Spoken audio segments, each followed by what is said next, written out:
Part 65. Alien Relic Hunter.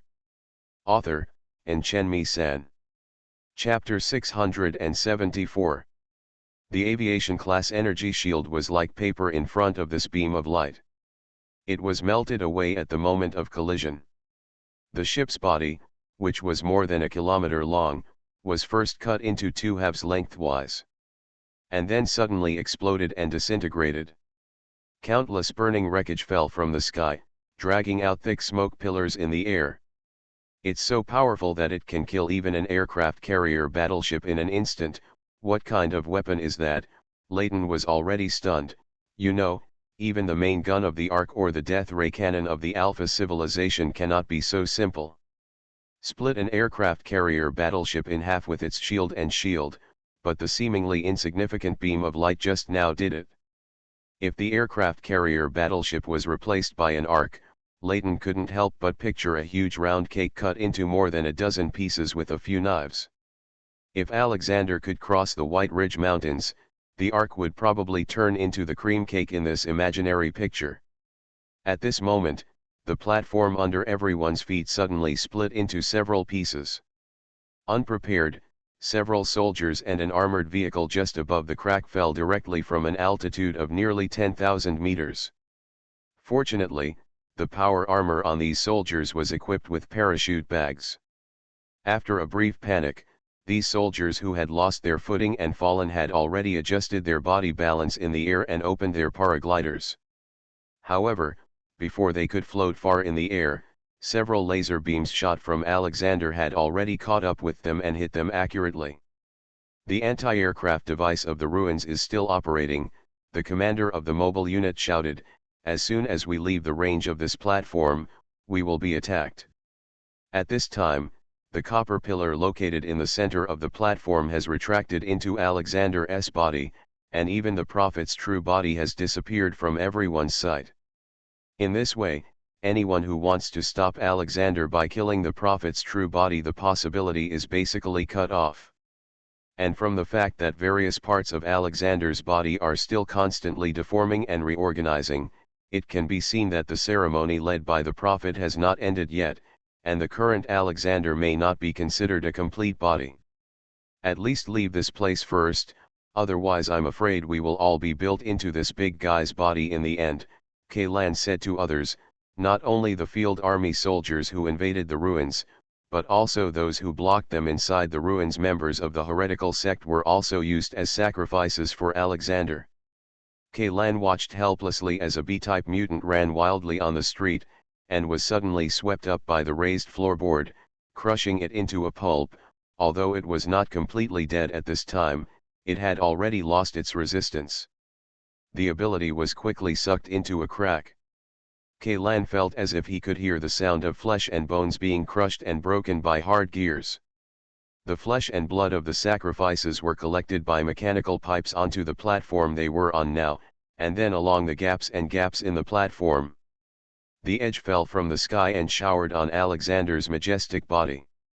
The god of machinery awakens from the blood, and the light of divine judgment will punish all heretics in the world and spread his will to every corner of the planet. Ancient prayers written in Alpha script continued to echo in Ian's mind.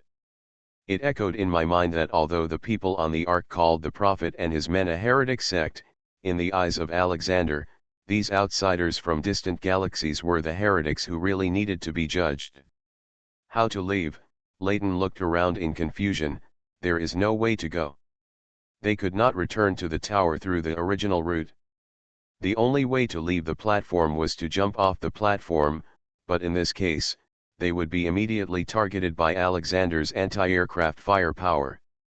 Can we slowly crawl down this guy's body? 33 said, as long as we don't leave the surface of its body, we shouldn't attract those laser attacks. This is indeed the only way out, Yvonne nodded, but the premise is that there will not be a crack or a high-speed rotating gear under your feet during the climb. That's better than waiting to die here. Layton took a deep breath and guided Augustus to the edge of the platform. But he just glanced down, and a gasp came from the communication channel. Kaylan had already observed Alexander's torso before Layton. It can be said that the body of this god of machinery is full of fatal mechanisms. If you want to climb down from it, the difficulty may be as difficult as the perverted version of Cat Leo is comparable. But as Yvonne said, this is their only escape route. The platform that had been broken into several pieces suddenly sank, and a huge shadow suddenly enveloped everyone on the platform. Everyone immediately looked up and saw that at some point, the part of the ancient Bronze City ruins that had sunk underground had flipped up, and was obviously trying to snap onto Alexander's torso. And the platform they are standing on now is obviously one of the connections between these two parts. If they continue to stay on the platform, the fate waiting for them is to be sandwiched inside by this alloy body weighing billions of tons. As for whether there will be a gap that can accommodate people after the two parts are fastened together, no one dares to bet. Everyone, get out of here. Without saying a word, Leighton directly grabbed the edge of the platform and swung Augustus's body out. Everyone, get off the platform immediately and descend to the ground. Kaylan, Zilugo, Asano Akira, Yvonne, and the 33-5 people jumped directly on the back of the blasphemer, although the blasphemer mecha itself does not have an external manned device, but it is together with the machine body. Also delivered was a set of custom-made nested outer armor. This outer armor has many hidden pull tabs for people to climb on. The guys in the equipment department obviously considered the current need to let the mecha act as a weapon. Special conditions of transport. The power of the blasphemer's body is much stronger than that of Augustus. It does not even need to borrow force from the edge of the platform. It can move in the air in a short time only by relying on its own thrusters and anti-gravity devices. While Augustus was still moving inward little by little along the cracks in the platform, the blasphemer mecha was already clinging to Alexander's torso, falling downwards at a speed that was very close to free fall. Pay attention to the distance, maintain the current state, and don't be more than 20 meters away from Alexander, Kaylan shouted. I would rather hit Alexander than pull too far away. So far, I have never seen those anti-aircraft lasers miss the mark. He squatted on the head of the blasphemer, holding the pull ring at his feet tightly with one hand, and holding a strangely shaped shield made of living armor with the other hand. This shield could not only help the blasphemer, the mecha corrects the gas flow on the body surface, allowing Valentina to more smoothly control the body's posture during high-speed landing. It can also be used to protect other people on the mecha's back from falling rocks from the sky. A blow. The torso that rose up from the ground was accompanied by a large amount of rocks and soil. With the movement of the mechanical body, the rocks and soil attached to it began to separate and fall off. Although compared with Alexander's huge body, this rock fall was small. It's like shaking off dandruff from the hair, but for Kaylan and the others, the smallest falling rock is almost the size of a 10-person dining table. If it is rubbed by this thing, it will be seriously injured even if it is not dead. In just these 10 seconds, several mobile troop soldiers wearing power armor were unfortunately hit by falling rocks and fell out. Fortunately, they were unconscious the moment they were hit by the boulders, and were hit by lasers. When it hits, the whole person and armor are vaporized in an instant, and they basically don't feel any pain. Move 150 meters to the left, Zilugo suddenly said. Valentina felt her head shake suddenly. It seemed that another consciousness had taken over her body, controlling the blasphemer mecha. Shenchi flew a long distance to the left. The next moment, on the original descent route, a giant gear with a diameter of more than 300 meters suddenly emerged from Alexander's body, and meshed with a gear set hanging from the top of an upside-down tower. If the blasphemer hadn't moved left in time, I'm afraid he would have hit this gear firmly by now. Zilugo. You can foresee the changes in Alexander's torso, right? Kaylan asked loudly. I can predict the flow of energy, but it's not 100% accurate, Zilugo replied. That's enough, Kaylan nodded to her, and then said to Valentina, Zilugo will tie you to her consciousness, try not to resist, she will tell you what to do next. How to do it? Yeah, Valentina gritted her teeth and responded somewhat dully. Although this feeling of sharing a body with another consciousness is extremely weird, for her, as long as everyone can leave here alive, she will not hesitate at all even if she has to be sacrificed, let alone sharing. What about the body? With the addition of Ze-Lugo, the movement trajectory of the blasphemer mecha suddenly became extremely strange. However, these high-frequency turns and changes in direction not only allowed the blasphemer mecha to avoid all obstacles on the descent path. The traps and even the falling rocks that hit K-Ian's shield suddenly became much less numerous. K-Lan suddenly thought that if he really let Ze-Lugo, a physics plug-in, participate in the mecha competition before, probably no human pilot could survive the 3 moves under her hands, right? No. 3 moves are not needed at all. In a one-on-one situation, this girl can probably defeat the enemy with 1 move. Lighten, there are others, follow us closely. With Ze-Lugo's guidance, our route is safe for the time being, K-Lan said in the all-staff communication channel, except that in addition to being equipped with a laser communication device except for Augustus, everyone else's radio communications were extremely seriously interfered with, and they could not hear what K-Lan said at all. Layton heard it, but looking at the complex movement pattern of the blasphemer mecha below, he could only curse a few curse words silently in his heart. K-Lan, your speed is really too fast, I can't keep up. He forced himself to follow for a while. Not only was he unable to avoid the falling rocks above his head, but he was also hit by a sharp point protruding from the surface of Alexander's body. The thorn cut off a right arm and a jet thruster on the right side of the backpack. Augustus, who lost his balance, suddenly hit the surface of Alexander's body and turned several somersaults. The originally beautiful silver-white outer armor had long since become pitted, and the exposed mechanical skeleton and cable lines were emitting large clusters of sparks. Fortunately, Augustus's body performance was still very good, and they were all damaged like this. But still forcefully asked Layton to adjust the posture of the machine back. After narrowly avoiding a tenon nearly 100 meters high, Augustus's descent speed suddenly slowed down, and Layton's somewhat hesitant voice rang through the communication channel, "How about you guys leave quickly? Leave me alone, I can still help you block the rocks from up there." "You'd better shut up," K-Lan replied immediately. The next second, 2 tail flames dozens of meters long suddenly shot out from behind the blasphemer, which was still falling. The stone flew up and caught the remains of Augustus.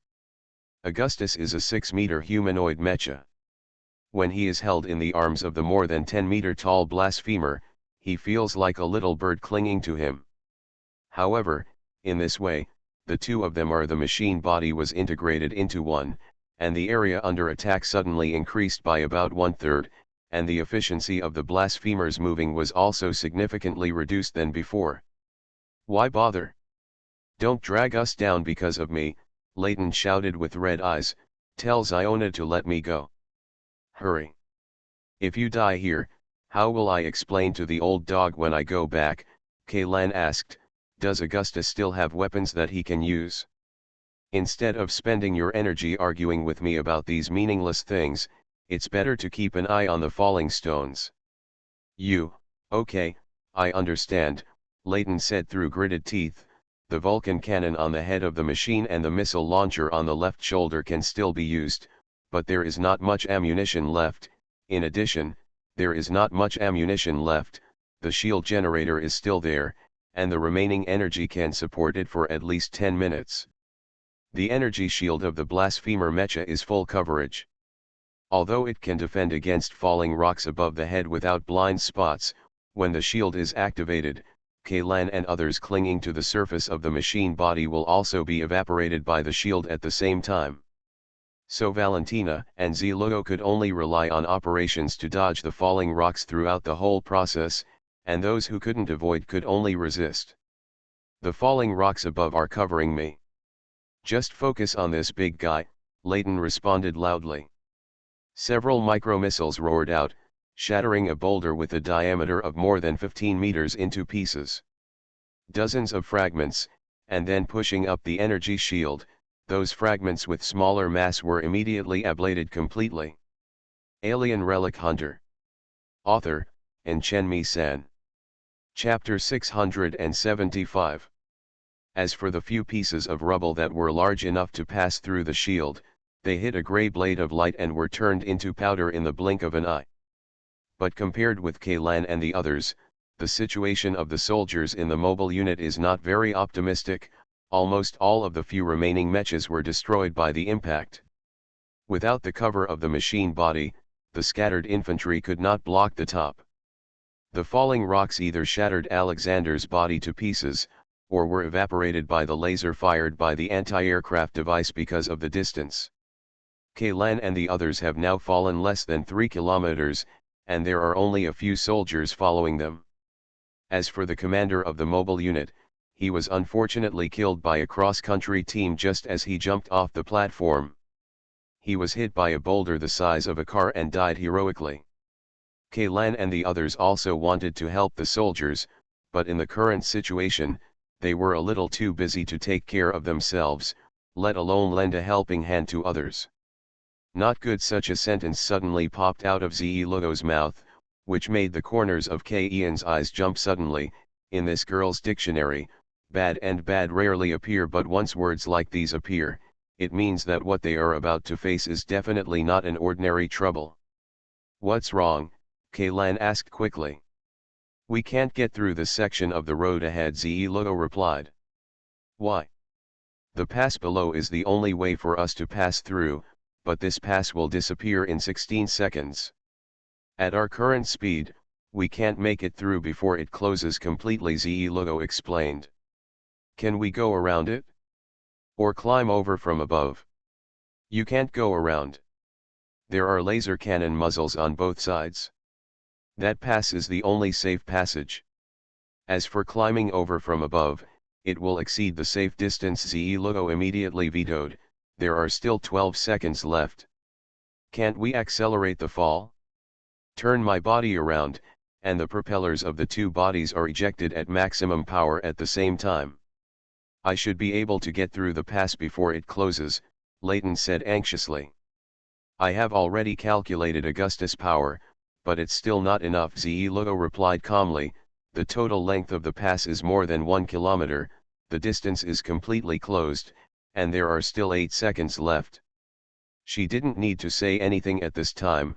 Everyone could see that not far below, a series of high-speed rotating gear sets were gradually approaching, and the increasingly smaller gap in the middle of these gear sets was the one in Ze Logo's mouth, the only safe passage. Wait a minute. I have a way, Layton suddenly shouted. Throw my body out. Block those gear sets. Augustus's skeleton and outer armor are made of 100% pure nino alloy. With nino, the strength of the alloy shouldn't be enough to crush it in an instant. It might buy you enough time to escape. Then get out of the cockpit quickly, Kaylan also shouted to him. 4 seconds left. Augustus does not have an automatic driving system. Kaylan, please help me give the old dog a message, just say dash. Before Layton finished speaking, the giant bloody claws had already inserted through the gap in the cockpit door, then tore the entire door off, and grabbed Layton, who was sitting inside. What are you doing? Before Layton could break free from the shackles of the giant bloody claws, the blasphemer mecha had already grabbed one of Augustus' legs and forcefully threw the severely damaged machine out. If there is no one controlling it, it's simply dash, Layton roared, but in the next second, he suddenly swallowed the second half of the sentence, because he discovered that Augustus, who had lost the driver, actually alive. He flexibly drew a Z-shaped move in mid-air, dodged 2 falling rocks from the sky, and then accurately stuck between the 2 gears. Along with the crushing giant teeth, Augustus' head monitor was instantly crushed into a discus, but the remaining limbs were tightly hugged with the torso, and the entire machine was balled into one. Spherical, stuck between 2 rotating gears. Who told you that no one is controlling it? 33 wiped away the nosebleeds and said solemnly, don't forget what my ability is. Although this thing is a bit heavy, it can still be controlled for a short period of time. Made it happen. With a heart-wrenching sound, Augustus's body was directly crushed and dented, but when the entire frame of the machine was compressed to a certain extent, the huge gear could no longer move forward at all. And the entire gear set also stopped. "We successfully blocked it," Layton shouted excitedly. "Quick, let's rush over now." The speed of the blasphemer mecha suddenly reached its maximum speed, and all the power-limiting valves of the external thrusters were opened. The entire machine body plunged downwards, dragging a tail flame hundreds of meters long, at the fastest speed. The speed passed through the two sets of gears that were stuck by Augustus's wreckage. It was only then that everyone let out a sigh of relief.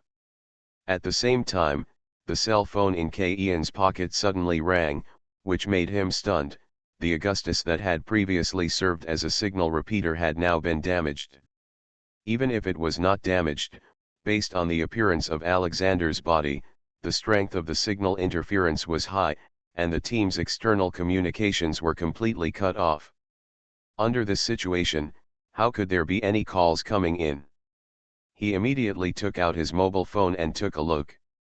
The number he called was a string of garbled characters, but this string of garbled characters had an address book avatar that looked familiar to him. This is a side profile cat head with an inverted mirror image. It looks like it was sketched with a pencil, and it also wears a pair of windproof goggles full of punk style. This is the forum avatar that the information dealer has been using. Kaylan also, I don't know when it was saved in my mobile phone address book. But since the caller is this guy, his previous doubts have naturally disappeared without a trace. With the ability of the Undead Crew Association, he will not feel too much at all if he solves this small interfering problem. Surprise. Connecting the mobile phone and the headset, Kaylan answered the call. "Congratulations, you just completed another narrow escape from death." A somewhat cute Lolita voice sounded in Ian's ears. "Are you that information dealer? Are you a woman?" Every time Kaylan communicated with this guy in the past, it was always through text conversations, never voice conversations. But in his subconscious mind, the top 10 trolls who fight with people online all day long should not be a little lowly. Please, you can be considered one of the top 500 hackers on the internet. Can't you even recognize such a simple voice-changing software? The other party replied. In the next second, his voice changed from a Lolita sound, it became a thick and vague uncle's voice. "If you don't like the Lolita voice, what about this voice? If you don't like it either, it doesn't matter. I can continue to change it." "Now is not the time to talk about this." Kaylan immediately changed the topic to the main topic. "Since you know that we just escaped from death, you should also know the situation here, right?" "Of course, the situation is very bad. The ground offensive forces are almost completely wiped out. The remaining combat strength of the Air Force fleet is less than 1/3. The ruins of the ancient bronze city have been fully activated. The heretical sect has successfully summoned the most powerful mobile weapon of Alpha civilization, the secret army god. Alexander. Of course I know all of this. What is the purpose of your attack on the ruins of the ancient bronze city?" Kaylan originally wanted to question him directly about the beta-type clones, but after thinking about it, he still did not tell the truth completely. "Don't tell me, the undead crew will not know. Alexander's existence didn't know that this thing requires the blood and flesh of 100,000 people as sacrifices to awaken it. We know that the ruins of the ancient bronze city have a certain connection with Alexander," said the intelligence dealer. "Based on the information we have, we once thought that the ruins of the ancient bronze city were Alexander's test area. In the end, I didn't expect that the ruins of the ancient bronze city were Alexander's true form, right? There was once such a speculation, but with subsequent exploration and discovery, this speculation was rejected. Otherwise, the grade of this ruins would not be only A level. Will the crew be able to come up with a solution now? If you can't solve Alexander, the consequences should be clearer to you than me, right? The solution is right around the corner. Right in front of me? What do you mean? You still remember the supergiant corrosive seed that caused huge losses to the ground troops earlier, right? The intelligence dealer suddenly changed the subject. Knowing that thing, could it be the solution? Kaylan was startled, and he seemed to vaguely guess something. That seed of corrosion is an indispensable part of the solution, the intelligence dealer continued. You should know that there is the term blood of God in the core of the seed of corrosion, right? You continue. Kaylan suddenly felt that his guess was almost accurate. The blood of gods is not mass-produced cheap goods.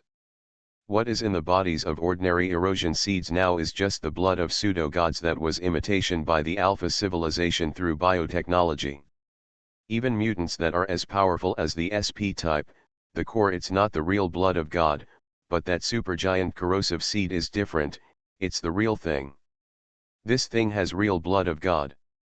That's right, we call these corrosive seeds with the blood of the true God the original corrosive seeds. These are the earliest batch of corroded seeds created by the Alpha civilization, and the materials used are all genuine. The blood of God. However, because the power of the real blood of God is too powerful, most of the original erosion seeds exploded and died not long after their birth because they could not withstand this power. Only a few lucky ones survived, and the erosion seed outside the Bronze City is one of the lucky ones, the information dealer explained to Kaylan. But what does the original erosion seed have to do with solving Alexander? You have owned the living armor for a long time. During this time, you should have used it to kill many seeds of erosion and their containers, right? Don't you still know its characteristics? You might as well speak more clearly. The living armor can be strengthened by absorbing the god's blood in the core of the corrosion seed. Although what you are absorbing now are just some inferior imitations of the god's blood, you should also be able to feel that the living armor is better than you just now. By the time you got it, you must have become a lot stronger. You mean, let the living armor absorb the real thing in the core of the original corrosion seed, and then use it to defeat Alexander. Although it is a bit incredible, the solution that the undead crew will propose is still with Ian's inner guess was completely correct. But, even if it absorbs the real blood of God, can the enhanced living armor really kill Alexander? Absolutely correct. I know that you must be doubting the feasibility of this plan in your heart now. In fact, you only need to compare the gap between the original erosion seeds and ordinary erosion seeds. You can know that the real blood of God, the power contained in it, is so terrifying. No, the crux of the problem is not that. Kaylan shook his head. The problem is that we can't kill the original erosion seed at all. Since we can't kill it, let's not talk about absorbing the blood of God, defeated Alexander. The first step of this plan is an impossible task. Don't worry, we will help you complete this first step. As soon as the intelligence dealer finished speaking, a Garuda-class heavy tactical transport ship suddenly entered the battlefield from a distance. A dozen tall figures jumped out from the airdrop hatch on the belly of the Garuda-class and quickly fell to the ground. Although the distance was quite far, Kaylan still recognized the true identities of those figures, the blasphemer mecha. You actually have so many Tatu, fallen angel mechas, Kaylan said in surprise. A single blasphemer mecha is already a combat force that cannot be ignored on the battlefield, and an entire squadron of blasphemer mechas may have a combat power that rivals that of an entire cruise fleet. Actually, the crew also knows that the real name of this thing is blasphemer, and fallen angel is just its general name within the Ark. This is just like in the old era, the same weapon and equipment, but different organizations would treat it. They have different names, so there is no need to worry about this kind of thing, the information dealer said. But these machines you see are not real fallen angel mechas, but are imitation of the fallen angel mass production type. The mass-produced version of fallen angel? Is there any difference between it and the blasphemer of Alpha civilization? The difference in performance is almost negligible, but there is still a big gap between our technological level and Alpha civilization. We cannot perfectly imitate the neural connection device that can be separated at any time, so we can only encapsulate people inside the mecha. They serve as living CPUs of the body. The lives of these living CPUs are maintained by drugs and life support devices. Their consciousness will always remain in a semi-awake state, able to fully obey the orders they receive, and at the same time have the ability to with the fighting skills and instincts of an ace pilot. P.S. Thanks to the Reading Giraffe and Soapyu for the 1,500 starting coins. You are listening to Novels at Bless Up channel. Wish you happiness and luck. Please subscribe to receive new novels. How do you feel about this novel? Please like and leave a comment. Alien Relic Hunter, author, and Chenmi-san. Chapter 676. Chapter 642, Blood of True God. Is there an ace pilot sealed inside every mass-produced mecha as a living CPU? There are two main sources of living CPUs. One is people who are seriously injured and dying on the battlefield and cannot be saved even by the most advanced medical cabins. The other is people who have committed serious crimes and were originally sentenced to death or sentenced to death. Exiled people, in a sense, they have made the best use of their resources. Make the best use of everything. If it were me, I would rather eat peanuts. Kaylan thought to himself. Before these mass-produced fallen angel mechas could successfully land, the original erosion seeds had already launched an attack on them. The original erosion seeds that had originally split into two bodies had now merged into one, and although their size was larger than the ones they had just taken from the ground, it was a little smaller when it came out from underneath. But the tentacles were no longer in the translucent state like mollusks before, but instead had a texture similar to metal. Init type erosion seed number 4 individual. According to the information available, it can absorb metal elements in the Earth's crust and use it to strengthen its own body. PS Init type is the abbreviation of initial, which means initial dot. Wait a minute, individual number 4? Is this the fourth primitive erosion seed you have discovered? Kaylan couldn't help but ask. It's not important, anyway. Individuals number 1 to 3 have been confirmed dead and will not pose a threat to the Ark and humans. By the way, are you coveting the blood of gods in their bodies? The intelligence dealer asked meaningfully. No, Kaylan denied. It's a good thing to desire power, as long as you are sure you can afford the price. I saw those mass-produced fallen angels relying on their high-power jets to easily dodge the tentacles' attacks. They even landed directly on the back of the tentacles, inserted the sharp blades in their hands, and then ran all the way down. A huge gap opened up on the surface of the tentacle. These mass-produced fallen angels are equipped with 2 melee weapons. In addition to the heavy armor-piercing sword that is the same as the Blasphemer mecha, they are also equipped with a sword that is thinner than the armor-piercing sword. A long black sword that is long but extremely bloated at the handle. The end of the sword is covered with thick armor from the guard to the handle. More than a dozen hoses extend from under the armor to inside a metal can carried on the back of the machine. Rather than saying this is a sword, it is more appropriate to say it is a syringe. This thing is an improved version of the Ronin team's sword. Due to the increased weight, the mass-produced fallen angels can carry flesh-eating worms. The dose of active cells is much greater than that of the Ronin, who put mobility first, and the continuous combat capability is naturally not comparable to that of the Ronin team. The fighting method of these mass-produced fallen angels is extremely simple.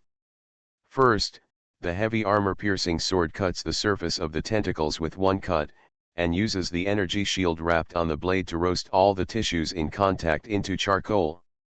Then, while the first cut is made, before the wound was completely healed, he pierced the syringe sword in his other hand directly into the wildly growing granulation bush. High concentration venom spurted out from the small holes in the sword body along the pipe, and penetrated in the blink of an eye deep inside the body of the seed of corrosion. When Kaylan and the others finally landed on the ground, a 6-kilometer-long tentacle fell from the air and hit the ground heavily. Fortunately, Valentina had already pulled the body off the ground in advance to avoid the incoming shockwave. On the other hand, the wreckage of an armored vehicle not far away was directly shaken into the air more than 10 meters above the ground and was blown away, penetrated by a top-down laser beam.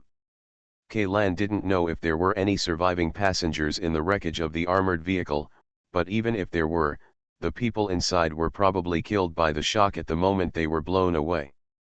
What the laser could do, it just evaporates the lifeless corpse. I'm going to die, I'm afraid even the people on the Ark can feel the shock of this battle, Layton muttered softly. One of the tentacles of that giant erosion seed was solved, Yvonne said with some disbelief. That tentacle has lost its ability to move, its internal organization is collapsing, and it is necrotic from the inside out. And corruption, which are the hallmarks of complete inactivation. To inactivate such a large tentacle, how much active cells would be needed? Even the usually calm 33 couldn't help but sigh. How was this done? Kaylan asked the information dealer. Actually, the injection volume of active cells is not as large as you think, as long as the key locations are found correctly. Key position. Yes, because the body is too large. In addition to the true core, the original erosion seed also has countless pseudo-cores throughout the body. It is precisely for this reason that this guy has split the ability. The relationship between the eukaryote and the pseudonucleus in his body is equivalent to the main reactor and the secondary reactor on the Ark, except that the drop of real blood of God can only be found in the eukaryote. Injecting the active cells of the flesh-eating worm into those pseudonuclei can destroy that part of its body. Yes, but don't think that you can kill it in this way. As long as the true core is intact, those damaged limbs will be able to regenerate quickly. The only function of destroying the pseudo-core is to temporarily restrict it. It's just action. Kaylan wanted to ask the information dealer more questions, but Layton howled as if he had discovered a new world. Damn it. Only now can I see clearly that all the mechas dropped by the air are all it's a humming fallen angel mecha. The Ark actually has so many fallen angel mechas? Did they dig up an alpha arsenal? According to the information I just received, those machines are mass-produced fallen angels imitated by Ark, and are not the creation of alpha civilization, Kaylan said. Imitation? Has our technological level reached that level? Layton was stunned for a moment, then shook his head and said, no. Isn't the technology of neural connection still in the experimental stage? You want to tell me the experimental body if you can do this? I won't believe it even if you beat me to death. It is precisely because the neural connection technology has not matured that the pilots of these mass-produced fallen angels are all living dead. Kaylan hesitated for a moment, but still told Layton the truth. These pilots are the bodies. The living CPU has been completely integrated with the mecha. It's really a cruel and familiar style. 33 sighed imperceptibly. It's cruel, but it's also cool. If I can still retain my clear self-awareness as a living CPU, then I would like to try to accept such a transformation. Layton's eyes were full of obsession, the suffering of flesh and blood, mechanical ascension. Stop dreaming. If existing technology allows you to achieve mechanical ascension, we won't be forced into this predicament by the legacy of a civilization that has disappeared for tens of thousands of years. Yvonne patted his hand. Shoulders, said. Sigh, I was just thinking about it. The dozen or so mass-produced fallen angels knocked down the second and third tentacles like chopping melons and vegetables. During the entire battle, the original erosion seeds failed to cause even the slightest damage to them. Kaylan suddenly felt that the name Blasphemer Mecha was probably not chosen randomly by the Alpha people, especially when it was used in such an occasion. There is real blood of God in the body of the original erosion seed, but the power of this blood is no match for these mortal creations. At this moment, the title of Blasphemer is suddenly full of a sense of fate. But just when everyone thought that the mass-produced fallen angels team had a winning chance, 3 machines suddenly stopped and froze in place. Not long after, they were smashed to pieces by the tentacles that attacked quickly. What's going on? Is the energy exhausted? Or is there a malfunction in the machine? This is a normal phenomenon, the intelligence dealer replied.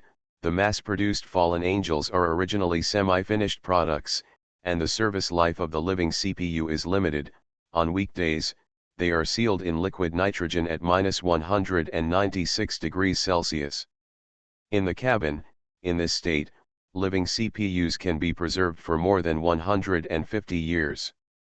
But once awakened, their remaining lifespan will be shortened to anywhere from 10 to tens of minutes, which is why the crew has no choice. One of the reasons to throw them into battle in the first place. In other words, these mass-produced fallen angels are essentially disposable consumables just like the drone troops. Yes, in ARC's internal directory, they belong to the same directory as unmanned weapons. The intelligence dealer said in a somewhat cold tone, these mechas will not become biological CPUs just because they have one more manned weapons. But you can rest assured that this mass-produced fallen angel is enough to eliminate this original corrosive seed before all the machines are shut down. But just what? Kaylan asked immediately. The final blow must be completed by you, the intelligence dealer said. They will help you tear open the body of the original erosion seed and expose its true core. All you have to do is use the living armor to destroy the true core. Absorb the drop of God's blood inside. Remember, God's blood must not spill out. Once it spills, all living things within a few hundred kilometers will be contaminated. Pollute. Radioactive ore can release huge energy, and it can also release deadly radiation, and the energy contained in this thing is many times stronger than radioactive ore, and the degree of danger is naturally the highest, said the intelligence dealer. Among the few decoded records of Alpha civilization, there was a record of a pollution incident caused by the leakage of God's blood. The specific details, I personally recommend that you read it while dining. Is it a good meal? Kaylan subconsciously thought of the final boss in the virtual trial program, the Crown of Ashes.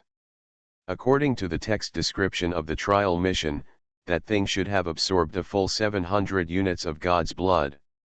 It has evolved into a metamorphosis creature that can devour the planet.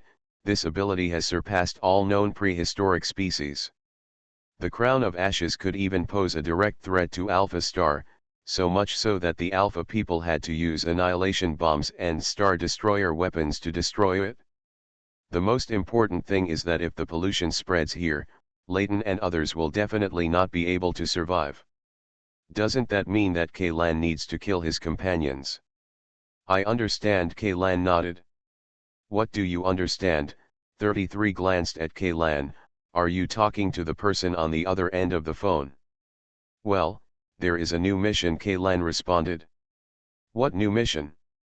Don't tell me it's to protect those mass-produced fallen angels, on this battlefield, except for Valentina's fallen angel mecha, which can go in for 2 turns, everyone else will die if they enter. Layton said.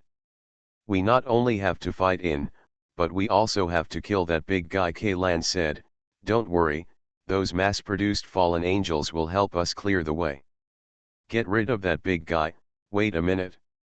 The big guy you are talking about is the giant corrosive seed. A look of astonishment suddenly appeared on Layton's face. This is the meeting of the undead crew. The new mission assigned to us? Did they get the point wrong? The most critical issue right now is how to get rid of Alexander, rather than dealing with that corrosive seed. Compared with Alexander, that one, the corrosion seed, is just a cute little pet octopus. The ultimate goal is of course to kill Alexander, but there is a key prop in the cute little octopus. Damn, although I don't know what the crew members think, but they must be crazy. Layton shook his head vigorously. Damn it, I must be crazy too. You go first, hurry over there, I'll be right back. With that said, Layton jumped off the back of the blasphemer mecha and ran towards an airdrop pod not far away that smashed into the ground more than half a meter deep. In the early days of the Battle of the Ancient Copper City Ruins, the Air Force fleet airdropped many mechas for use by ground troops into and around the ruins. However, the fighters who could drive these mechas had already lost all their casualties, and most of them were loaded with the airdrop pods of the spare mechas were also crushed into scrap metal, leaving only a handful of airdrop pods that survived. Layton knew very well that without Augustus, it would be difficult for him to play any role in the next battle with his body, which was not a high level of transformation, but if he could get a machine the situation will be completely different. Whether it was fire support or personnel transportation, or even blocking other people's guns, the thick body was much stronger than his own body. Huh, why does it feel like I'm opening a blind box? God bless me, don't open an old antique that is about to be retired. Layton rubbed his hands, grabbed the valve of the airdrop cabin, and pushed hard change. A pitch-black 4-meter humanoid mecha appeared in front of him. The AMX-95 Black Armored Warrior produced by Yes, is not bad. It is not the first prize, but at least it is a main model that can be ranked among the top 10 in active use. Layton quickly checked the status of the aircraft, then opened the cockpit and sat in. At this time, at the other end of the battlefield, the blasphemer had already led Kaylan and others into the battle area between the Fallen Angel team and the original Seed of Corrosion. P.S. Thanks to book friend 20210412085230416 for the 100 starting coins. Alien Relic Hunter author, and Chenmi-san. Chapter 677. If you hadn't seen it with your own eyes, no one would believe that a behemoth like the original Corrosion Seed was suppressed by more than a dozen mass-produced fallen angels. This ridiculous feeling is like a group of ant fists. It's as outrageous as knocking an elephant down with a kick. Keep going forward, don't stop. Kaylan patted the blasphemer under his feet and shouted loudly. From the moment they entered the combat area, they had no way to retreat. They could only find a way out by moving forward. All the mass-produced Fallen Angel team can do for them is to clear the way, but every moment new tentacles grow from the bodies of the original erosion seeds, rushing towards them overwhelmingly. The blasphemer's mecha had already boarded the body of the original corrosion seed, and its forward speed suddenly slowed down. Although the corrosion seed's body was extremely strong, it was not a solid place to stay at all. As long as the machine's feet step on it, the place that was as hard as iron 1 second will turn into a slimy quagmire the next second. At the same time, a large number of tiny tentacles will grow out due to the induction, wrapping around anyone. Objects close to the surface of the original erosion seed. Even if it relies on jets to fly close to the ground, it can't completely avoid those small tentacles. The word bamboo shoots after rain cannot describe their growth speed. When I first saw them, they were still small granules as thick as fingers. In the blink of an eye, they had grown to more than 30 meters in length. Faced with these annoying things, Valentine N.A. could only rely on the local energy shield on the lower body of the machine and the tail flames of the thrusters mounted on her legs to burn off the approaching tentacles. But the endless tentacles cannot be burned at all. If they cannot kill the original erosion seeds, they will eventually be trapped alive in this place.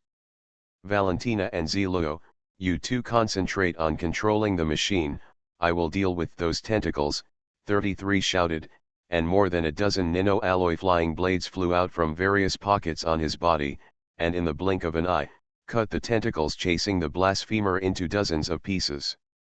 However, when he released the flying blade, the thick plasma slowly overflowed from his nostrils. By the time he cleaned up the tentacles at the back, the clothes on his chest were completely soaked with the nosebleeds. The large dark red blood stains looked particularly shocking. Are you okay? Kaylan glanced at him worriedly. Don't force it, the situation is not bad enough to risk your life yet. It's okay, it's just that I was a little overdrawn from controlling the machine just now. 33 wiped the blood on his chin with the back of his hand nonchalantly. Besides, for a guy like me, it would be better if I miss the chance once. I don't want to die mediocrely on the hospital bed at the end, like a waste. At least wait until your great revenge is avenged before you die. Kaylan raised his head and glanced at the army god Alexander, whose top was submerged in the clouds. Countless precision mechanical parts on his huge body were still being combined and changed. This means that the Prophet's awakening ceremony has not been completed, but even in this state, the Ark fleet is completely unable to deal with Alexander. Several warships with empty ammunition and exhausted energy have already launched an attack on Alexander. It was a suicidal raid, but no battleship could successfully cause damage to Alexander's body. They didn't even manage to crash into Alexander's energy shield, and were cut into pieces by the dense defensive beams. Kaylan couldn't help but have some doubts. Even if the living armor really absorbed the blood of the god, could it be able to kill this mechanical god?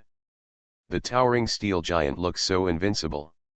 Just looking up at it will make people feel a deep sense of powerlessness. As for knocking it down with his own hands, Kaylan can't imagine that. The picture comes.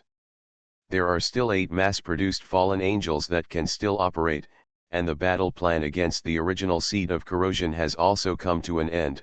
These mass-produced fallen angels have cut a hole in the body of the original seed of corrosion. The large hole with a diameter of more than 100 meters reached directly to the center of the body of the original erosion seed. Under the strong light of the searchlight, Kaylan could even see the crystal-like transparent shell of the true core deep in the cave. "Come in," Kaylan said to Valentina and Zeeluo.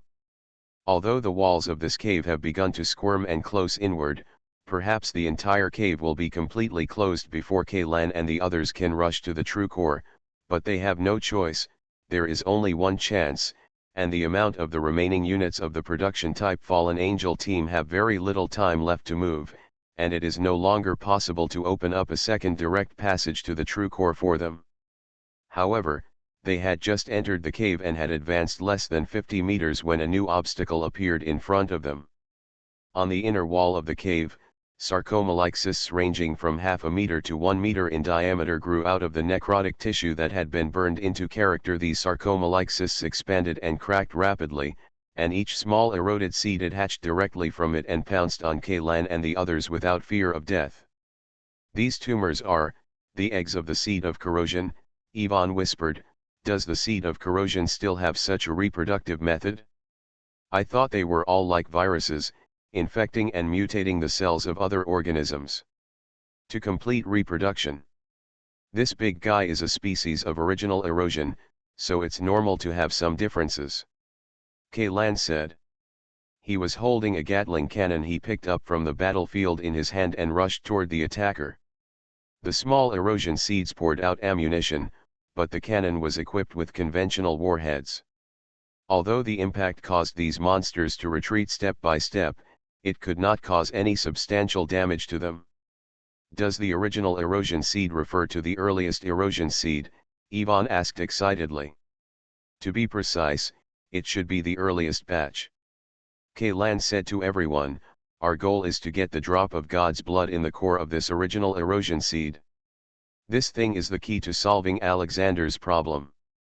"The blood of God in the original erosion seed, is it genuine?" Yvonne asked. Before that, Kaylan and Yvonne had many discussions about the blood of gods in the bodies of erosion seeds. Yvonne also knew that the blood of gods in the bodies of ordinary erosion seeds they saw now were all imitation blood. Otherwise, if the heretical sect casually infects hundreds or thousands of people, wouldn't hundreds and thousands more copies of God's blood be produced out of thin air? Then this God's blood is really too cheap. Yeah, Kaylan nodded. "No wonder, the power of the original erosion seed is so powerful." "Don't talk about it yet, there are too many erosion seeds crowding in, and this passage will be blocked," 33 shouted. "Have you discovered one thing?" "What?" "Even if these erosion seeds are killed, their remains will not rot and become necrotic. Instead, they will merge with the inner wall of the channel and become part of the original erosion seeds again. In this way, the contraction rate of the channel will be accelerated. More than doubled." This pattern of splitting and remerging reminded Kaylan of the previous practice of splitting the original erosion seeds into two and forcing the ground troops on standby outside the ruins to retreat into the ruins of the ancient bronze city. Although the erosion seeds in front of him are small in size, there are a lot of them, but they are essentially the same as the big one that split off earlier. Among the two giant erosion seeds, one of them must be a Zibe product with only pseudo-core in its body. It is a pity that the frontline troop headquarters did not obtain the corresponding information at that time, otherwise, the 10 people who died in the ruins would, among the tens of thousands of soldiers, at least half have a chance to survive. "Put me down." I'll drag these things while you continue moving forward, 33 said. At this moment, blood was not only overflowing from his nostrils, but also from the corners of his eyes, mouth, and ear canals. Thick black blood flowed out, and his collar was completely dyed dark brown. You are already bleeding from all your orifices. If you continue to use your ability, I'm afraid you will die suddenly. To die here is a good destination for a soldier. Cough cough. 33 coughed hard twice, and the bloody sputum he coughed up contained some small internal organs. Fragment, if you can really kill that big guy, my life will be considered worthy. You don't know how many soldiers in the field army want such an ending, but they haven't had the chance yet. Just when 33 was about to push Kaylan away and jump down, an angry shout suddenly came from behind. Everyone turned around quickly, and there was a jet black machine with its thrusters at full power. Crash into the passage. Damn it, I finally caught up. Layton's voice appeared in the team communication channel again. You guys rush forward, leave these bastards to me. The black mecha turned around and pulled out two black swords from behind. Apart from the painting, these two swords were exactly the same as the weapons deployed by the Ronin team. They were also equipped with devices for injecting active cells inside, which could pass through physical attacks directly kill seeds of corrosion. It seems that your life should not be cut off. Ivan patted Sanzanzan on the back, pulled him back, and stuffed an emergency blood replenishing injection into Sanzanzan's hand. I don't know if this thing is useful in your case, but at least it can temporarily relieve various symptoms caused by excessive blood loss, Ivan said. Emergency blood supplements cannot really replenish blood, but they can delay the time when the human body falls into a state of shock due to excessive blood loss. An adult has about 3,000 to 5,000 milliliters of blood in his body, and 33 is now alone. The blood flowing out of the nasal cavity may have exceeded 1,000 milliliters. If his body were not exceptionally strong, an ordinary person would have gone into shock long ago. Thank you. 33 gave Ivan a sad smile, but the injection stuck in his upper arm. His special ability could not make him an invincible Superman, and he lost 1,000 blood. For many milliliters, the vision in front of him had already begun to become blurry, and his skin could not feel the temperature of the outside world at all. He even had some doubts that if he had really jumped out just now, he might have fallen headlong on the ground, unable to get up again. In a daze, he felt a very familiar atmosphere. He seemed to have returned to the Velociraptor team. The group of comrades who had been with him through life and death did not leave him, but always stayed by his side. I'm going to go on a killing spree today, Layton roared loudly, waving the two swords in his hands without any control. There were too many erosion seeds rushing towards him. Even if he was just hacking and killing, every knife, even if it falls, it can cut open the bodies of several corrosion seeds. The entire heavy armor of the black armored warrior is covered with bloody minced meat, making it look like an evil ghost crawling out of hell. With Layton helping to open the way, their forward speed suddenly accelerated a lot. Finally, when the diameter of the passage shrank to only about 10 meters and the blasphemer mecha had to lean down, they finally arrived at the original erosion location. The Eukaryon is the location of the center of the body. This place is already more than 6 kilometers deep from the surface of the original erosion seed, and those mass-produced fallen angels drained all the life of the living CPU in the process of maintaining the channel, and the entire army was annihilated. Hurry, there's no time, the intelligence dealer, who had always had a leisurely tone, urged at this time. In 1 minute at most, you will be buried alive in this big guy's body. In front of the eukaryotic, kneeling was a mass-produced fallen angel that had lost its control. Until the last second before shutting down, it was still waving the weapon in its hand to prevent the proliferative tissue in the seed of corrosion from destroying the body. Eukaryotic is wrapped up again. But now, the surface of the eukaryote has been covered with a layer of fleshy membrane 1 palm thick. This layer of fleshy membrane is constantly squirming, and a large amount of fluid material is transported from all directions and poured into the pipes under the fleshy membrane. In just a few breaths, the thickness of the fleshy membrane has nearly doubled. "Cut it open," Kaylan said. The blasphemer's mecha took a step forward and swung its heavy armor-piercing sword across, instantly making a cross-shaped incision in the flesh membrane. The high-temperature carbonized meat membrane at the edges split open, revealing the eukaryote hidden underneath. The diameter of this true nucleus is about 3 meters, which is not small according to the size of a human being. However, compared with the huge body of the original erosion seed, the proportion occupied by this thing is a bit ridiculously small. Even the walnut-sized brain kernels in dinosaur heads account for much more volume than this. I don't know how those mass-produced fallen angels determine the location of the eukaryotic. Finding this thing in the body of the original erosion seed is no less difficult than finding a needle in a haystack. The eukaryote is completely transparent, unlike the core of ordinary erosion seeds. There are no fleshy organs inside, only a drop of bright red liquid, quietly suspended in the center. This drop of liquid is exactly the same as the drop Kaylan saw in the tower. P.S. Thanks to book friend 20210519034739389 for the 1,500 starting coins. Alien Relic Hunter. Author, and Chen-Mi-san. Chapter 678. Is this the real blood of God? Ivan pushed the goggles stuck on the bridge of his nose. So, does the great God that the heretical sects believe in really exist? I don't think the heretical sect sincerely believes in that thing called God, at least not the prophet. Kaylan shook his head. I have dealt with that guy and his stand-in several times. I don't feel any sense of piety in my body at all. In my opinion, the reason why he worships that God is simply because he covets his power. Kaylan, your arm. Ivan turned his head and glanced at Kaylan, and immediately noticed something abnormal about the latter.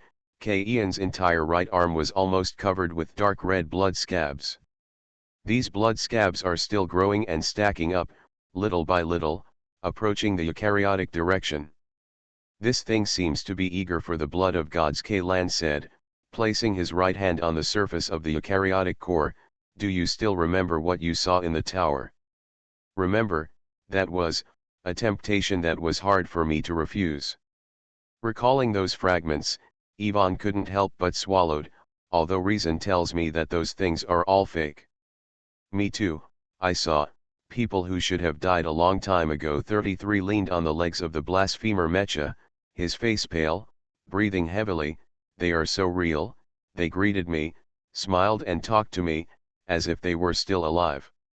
Those things come from your brain, from the memory fragments when they were alive, Kaylan said, but what I saw is something I have never seen before. Almost the entire living armor came out of Ian's body and covered the surface of the eukaryotic body, turning into a layer of material between solid and liquid. What did you see? Ivan asked. The real blood of God, Kaylan said, but actually I don't know what it is at all. It was the strange restlessness of the living armor that made me realize that it was not ordinary blood. So what exactly is this living armor? Have the undead crew never told you clearly? Ivan stared at the layer of blood-red material covering the surface of the eukaryote, frowning slightly. No. Then their battle plan is to let you use the living armor to absorb this drop of real blood of God. Ivan took 2 deep breaths and then said, can this kill, Alexander? I don't know. The guy who contacted me didn't say what he was going to do after absorbing it. Kaylan shook his head and pointed to his earphone. He is talking to me now, but he didn't say a word. At this moment, the living armor suddenly mutated. Countless hair-thick spikes suddenly grew out of the inner side of the eukaryotic core, piercing the shell of the eukaryotic core and heading towards the drop in the center. Blood of the true God is approaching. At the same time, the original erosion seed's body began to twitch violently, and the entire passage began to shrink violently. We have to speed up, Ivan said urgently. At this time, the diameter of the passage was less than 5 meters. Even though the blasphemer mecha had squatted down, the top still touched the top wall of the lowered passage, and the legs had already been submerged in the dense sprouts growing from the ground. We can't get out, Layton yelled, and the black armored warrior he controlled stepped back step by step. One of the two black long knives was broken, and the blade of the other was also full of gaps. The entrance to the passage has been closed. In 30 seconds at most, the space we are standing in will be filled with growing flesh. To be honest, I can't control this thing now. Kaylan looked at the living armor that was connected to him by only one blood thread. This thing is acting on its own will. Didn't you say before that it has no self-awareness? Ivan's eyes were full of vigilance. But it has an instinct, a bloodthirsty instinct, Kaylan said. It's just that what it likes is not the blood of humans or animals, but his blood, including those imitations. As if feeling Ian's anxious mood, the spikes of the living armor invaded the eukaryotic core suddenly accelerated, and the original erosion seed also began to let out a cry like a baby's cry. For those who were in the body of the original erosion seed, for Kaylan and others, these bursts of screams were equivalent to a real sonic attack. Severe pain came from the ear canal and eardrum. As for 33, who had already stretched out his hand and was seriously injured, he spat out a mouthful. Dark bruises with fragments of internal organs fell to the ground. With quick eyesight and quick hands, Ivan grabbed 33's body. They were now in the body of the seed of erosion. If they came into direct contact with the active tissue of the seed of erosion, there was a high probability of being parasitized, let alone this thing still has the original erosion seed with the true blood of God. Hurry up, please, hurry up. Looking at the approaching inner wall of the passage and the team members who were forced to retreat and squeeze together, Kaylan kept urging the living armor, but the invasion speed of the living armor seemed to have reached the limit and showed no signs of continuing to speed up. At the current speed, I am afraid that their space will disappear completely before the bloody spikes touch the drop of God's blood. The feeling of being wrapped in those sticky, squirming flesh and blood is enough to make one's scalp numb just thinking about it, not to mention that these flesh and blood cells are also extremely terrifyingly invasive. Kaylan suddenly thought of some heavy-mouthed novels, such as Wanton and other plots, but when this kind of plot happens to him, it is difficult to make people laugh. Damn it, I can't kill all these monsters. The two swords in the hands of the black-armored samurai were finally completely scrapped. If Asano Akira hadn't taken over in time, Layton would have been killed by this group of small corrosive seeds that rushed up crazily.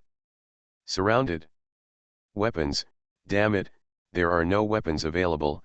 Layton glanced at the equipment list and felt a chill in his heart. The AMX-95 Black Armored Warrior is an assault-type melee body and is not suitable for long-term combat. To put it bluntly, it is the type of aircraft that takes the heads of enemy generals from thousands of armies. Its research and development purpose is specifically to target those important enemy targets on the battlefield. Once it succeeds, it can immediately enter the battlefield. Therefore, the only weapons on the entire machine are these two special swords, and they are not even equipped with conventional self-defense firearms. Of course, this does not mean that the Black Armor Warrior cannot use guns. As a general-purpose humanoid tactical mecha, in addition to holding knives, the movable hands can also hold guns. However, for safety reasons, guns and ammunition is generally not placed in the same drop pod as the aircraft body. The battlefield around the ruins has been completely destroyed by the awakened Alexander. It is lucky that Layton can find such a black armored warrior that can still be activated. As for the matching airdrop equipment package, there is not even a shadow. See. Damn it, fight, Layton roared, directly controlled the machine and rushed out, making fists with both hands, and started the most primitive hand-to-hand combat with the small erosion seeds that were constantly splitting from the inner wall of the passage. But 2 fists are no match for 4 hands. What's more, these corrosive species have more than 4 tentacles on a single head. In just one encounter, the black armored warrior's arms were torn from the body's torso by countless tentacles. At the same time, the mecha's head was attacked from all directions, and the main monitor was penetrated. Fortunately, Akira Asano fully unleashed his hidden strength at this time. One person and one knife forced hundreds of erosion seeds to be unable to get even half a step closer to the team. In just 10 seconds, they were penetrated or split open by his sword. Pseudocore has killed more than 30 corrosive species. He was like an efficient killing machine, tirelessly waving the weapon in his hand. If the walls of the passage were not closing, he alone could have sustained it for at least half an hour. Zelo and Valentino were not idle at this time. The former continued to use the method of space solidification to delay the process of closing the four walls, while the latter directly inserted the heavy armor-piercing sword into the ground to maximize the output power burn the new flesh and blood. Everyone is working hard. Seeing the spikes that were still a long way away from the blood of God, Kalan suddenly felt a surge of anger in his heart. He took a step forward, made a fist with his right hand and struck at the true core which was very close at hand.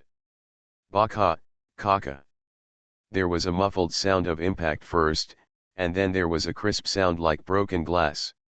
Fine cracks suddenly appeared on the surface of the eukaryote and began to gradually spread inside. This thing seems to be much brittle than it looks. Kalan took a deep breath and punched the true core several times in succession. The cracked area instantly expanded several times.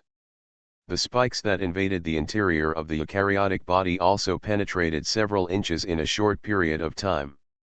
It works, Kalan was overjoyed. He started to use his fists to move left and right, and began to hammer like punching sandbags. Every time the fist fell, the original erosion seed would let out a sharp scream, as if Ian's fist was hitting. It's the same at heart. But from another perspective, the eukaryote in the body of the erosion seeds is actually equivalent to their heart. This is the source of their power and their fatal weakness. Soon, nearly one-third of the eukaryote was covered in cracks by Ian's hammer, just like broken tempered glass. To be honest, what you are doing now is very risky. Finally, the voice of the intelligence dealer who had been silent for a long time sounded in Ian's ears again. You can indeed speed up the invasion of the living armor, but if the cracks spread once it reaches the location of the god's blood, even for just a moment, the spilled pollution will spread throughout the battlefield. But I can only do this, can't I? Kalan said and punched again, otherwise, everyone will die here. They will indeed die, but you won't. The original erosion seed in its current state cannot pose any threat to you. You can wait for the living armor to swallow the blood of God slowly. You have already won, there is no need. Take risks, the information dealer said in a very cold voice. What you said sounds like farts to me. Bang, another punch. This punch directly hit the back of the living armor covering the surface of the eukaryote. The sharp point closest to the blood of God suddenly expanded by nearly 10 centimeters, and it suddenly penetrated the drop. Among the crystal clear and gorgeous liquid droplets like rubies. For a moment, Kalan felt that the flow of time around him had completely stopped. This was completely different from his ability to stop time. Not only was time and space frozen, but even his thinking was in a state of absolute stillness. When his consciousness broke free from the stagnant state, the true nucleus in front of him had turned into a pile of fine powder-like crystal particles. As for the drop of true God's blood, it completely disappeared. Disappeared? No. Was absorbed. Kalan subconsciously lowered his head and looked at the living armor. He saw that the living armor was constantly changing its form.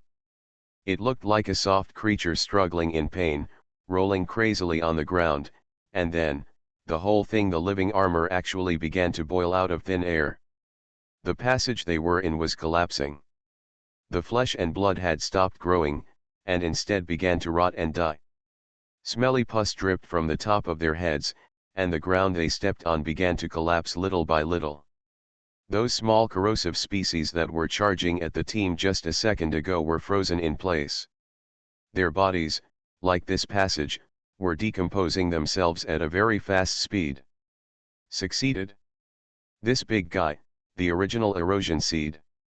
The tattered black-armored warrior struggled to sit up, the cockpit hatch was lifted, and a confused Leighton climbed out of it. Is it dead? Its body is necrotic. This is exactly the same as all the seeds of erosion when they die. Ivan nodded, then turned to look at Kaylan. Kaylan, the living armor has already removed that drop of real God. Has the blood been absorbed? It seems like this. Kaylan responded. He looked at the mass of things on the ground that he didn't know how to describe, and a trace of doubt emerged in his heart. Is this the end? With this thing, can you defeat Alexander? Try to take the living armor back into the body, the information dealer said on the phone.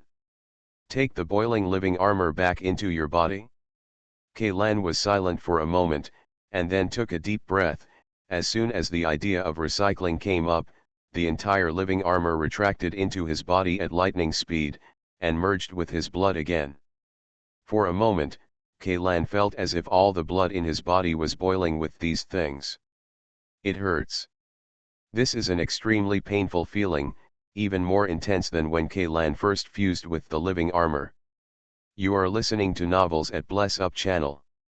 Wish you happiness and luck. Please subscribe to receive new novels. How do you feel about this novel? Please like and leave a comment. Alien Relic Hunter. Author, Chen-Mi-san. Chapter 679. Even if you directly block the signals transmitted by the pain nerves, it will be useless. This kind of pain is born directly from the depths of the origin of consciousness. In the second point of the second class, it is pain that goes straight to the soul. Kaylan only felt that his self-consciousness was on the verge of collapse. On the edge of extreme pain, he seemed to have an ecstatic feeling that he was about to fly to a higher dimensional world. Damn it, am I a jerk? I don't know why, but at this critical moment, this kind of nonsense flashed through his mind. That's not right. I obviously know how to play doubles with the eldest lady. They all hold the C position, how can they be jerking off? As time went by, the unbearable pain gradually weakened, and Ian's mind gradually returned to clarity. He suddenly found that he and the rest of the team were standing in a cave thousands of meters deep. In the giant pit, as far as the eye can see, the ground is full of remaining rotten tissue, and even the walls of the giant pit are covered with rapidly shrinking flesh and blood. In just 10 seconds, the original erosion seed that originally stretched across the wilderness like a mountain range has almost completely disappeared. Its corpse has been evaporated like snow under the scorching Sunday. Only the disgusting smell remains in this huge pit. Fishy smell. Kaylan, are you okay? Seeing Kaylan stand up, Ivan asked quickly. Maybe it's okay. Kaylan touched the back of his head. Fortunately, his hair was still there. With the burning sensation just now, he almost thought he was going to be burned into a bald head again. Are you sure?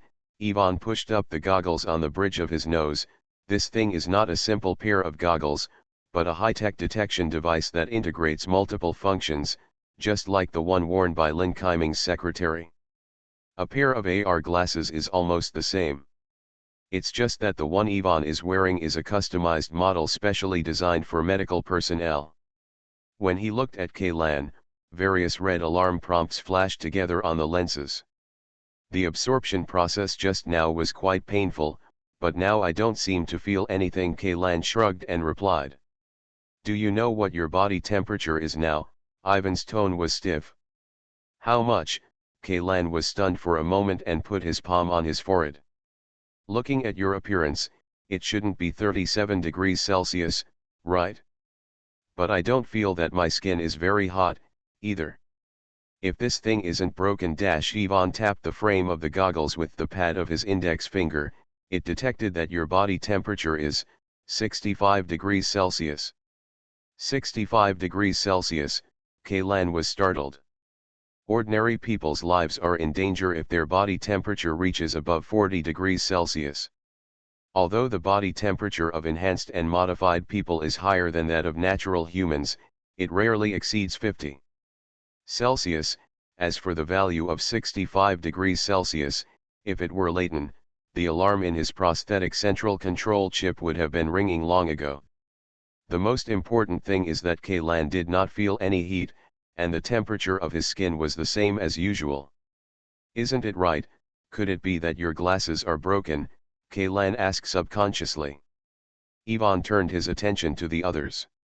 The alarm on the lens immediately went out, and the monitoring value dropped back to the normal threshold.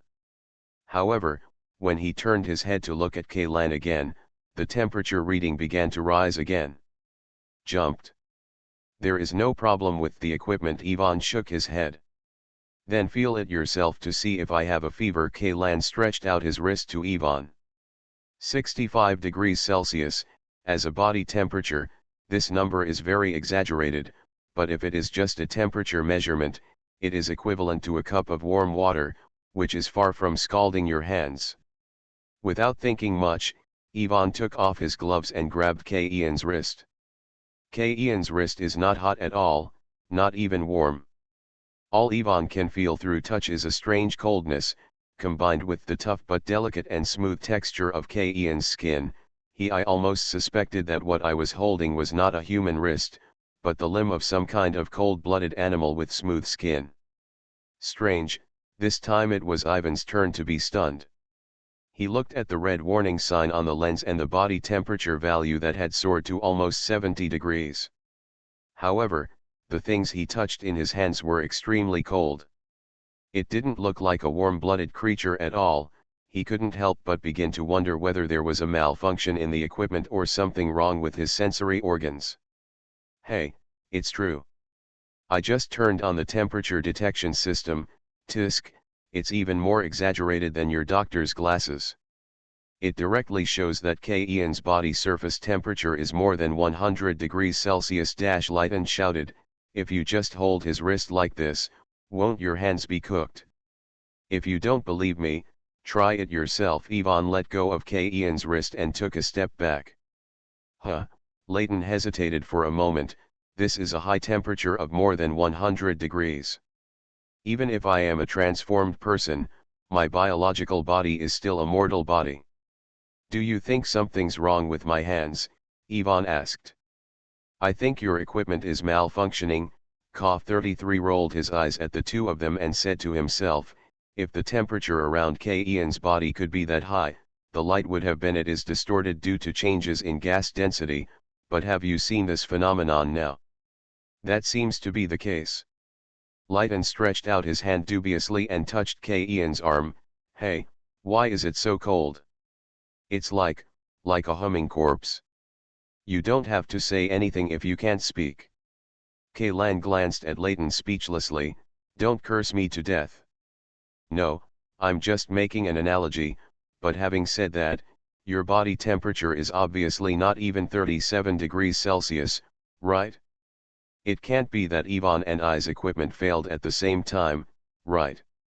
At this moment, Zilugo suddenly walked around Kaylan, then raised his head and said, "Your temperature measurement system uses the principle of infrared temperature measurement, right?" "Yes," Leighton replied. "I don't know what the structure of Ivan's glasses is, but most of the equipment that can measure temperature from a long distance now uses infrared." "That's right," Zilugo said. "Although Kaylan's body temperature is not that high, there is a very terrifying energy flowing in his body now, and a small part of this energy overflows from his body surface. Even though it's just a little bit, it's enough to cause huge interference to your testing equipment." "Energy? Are you referring to the drop of blood that Kaylan absorbed?" Leighton muttered. "I thought at first that after he absorbed that thing, even if he wouldn't become a big guy like the original erosion seed, at least he would be like the Hulk in the movie." "Speaking of changes." Ivan pondered for a moment and looked up at Alexander, who was a few kilometers away. "You have now absorbed the blood of the true God from the original erosion seed. Can you kill that thing?" "I don't know, to be honest. If Zilugo hadn't been able to see the energy flow in my body, I would have doubted that I had absorbed that drop of blood at all," Kaylan said with a look of embarrassment on his face. "But apart from the pain during absorption, I didn't feel any changes in my body, even the living armor." As he spoke, Kaylan's arm was instantly covered with a layer of blood-red armor. "There are still some changes in the living armor, that is, it has changed from the texture similar to blood scab to the crystal clear feeling like ruby now, and the hardness has also increased, but I want to kill it with this change alone. Alexander, no way. After Kaylan finished speaking, he reached out and pressed the earphone. You have been silent since just now. Now that the original erosion seed is dead and I have absorbed the blood of the true God, shouldn't you say something? I thought you could guess it, the information dealer said meaningfully. Guess what? If you think of the blood of God as a box containing power, then you need a key to open the box and release the contents. Can you please stop telling riddles at this time? Well, it's actually very simple. It's not enough to obtain his power. You also need to get his permission before this power can be used by you. His permission. You should have mastered the method of communicating with that existence, right? The intelligence dealer said. Even the black bishops with mediocre qualifications in the heretical sect can do it. With your capital, you should be able to make him. Will I keep my eyes on you for a moment? You mean, holy word? Ian's breath suddenly suffocated. Otherwise, is there a second way? All right. Kaylan glanced at the blasphemer and said, Valentina, you are responsible for taking everyone out of the battlefield. This place will soon become unsafe. What are you going to do? Ivan grabbed Kaylan. The holy word refers to the sacrificial ceremony of those black bishops, right? Are you planning to sacrifice yourself? No, no, no. I am different from those black bishops. In fact, I have already used this ability before, Kaylan said. When? During the East 9th District incident, a mixed team from the Security Bureau and the guards encountered Yui Arezaka, whose body was highly alienated. Well, at that time I thought she had been transformed into a radiation monster, but now I see that Yui Arezaka is probably he is also a black bishop, Kaylan continued. In the face of overwhelming power, the entire team was almost wiped out. Only Victoria and I survived. In order to get rid of Arezaka Yui, I was determined to die. I followed the example of the black bishop I met before and recited the prayer in Alpha language. Then what? Ivan asked. Then Yui Arezaka died. To be precise, she was completely wiped out from this world, leaving nothing behind. What about you? Shouldn't using this ability have serious side effects? Ivan spoke faster and faster. According to the records of the Security Bureau, those black bishops who initiated the sacrificial ceremony, regardless of whether the ceremony was, if it succeeds, no one will survive afterwards. The mortality rate is 100%. I also said that I am different from those black bishops. Kaylan said, after using the power of that god to obliterate Arezaka Yui, nothing abnormal happened to my body. But the situation is different now. Do you think Arezaka Yui can be compared with a being like Alexander? Ivan said firmly. Although I know very little about the principles of the sacrificial ceremony, I know very well that the most important thing is one of the rules is equivalent exchange. What kind of equivalent exchange? Leighton on the side looked a little confused. Doctor, what are you talking about? I don't understand it at all. The meaning of equivalent exchange is how much power you pay in exchange for power. Ivan said word by word. The essence of the sacrifice ceremony is a transaction. The weights on both sides of the scale are what you can offer to the gods. Sacrifices, and the power that the gods can bestow on you, is embodied in the black bishops. That is, the stronger their lives are, the stronger the monsters they can summon, and if you want to defeat a behemoth like Alexander, you must. The price that needs to be paid can be imagined. In other words, even if Kaylan can kill this big guy, he himself will definitely die, right? Leighton's face turned pale. That's basically it. Ivan nodded vigorously. No, Kaylan shook his head.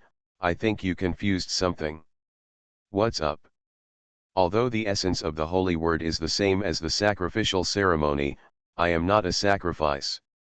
How could I be sacrificed?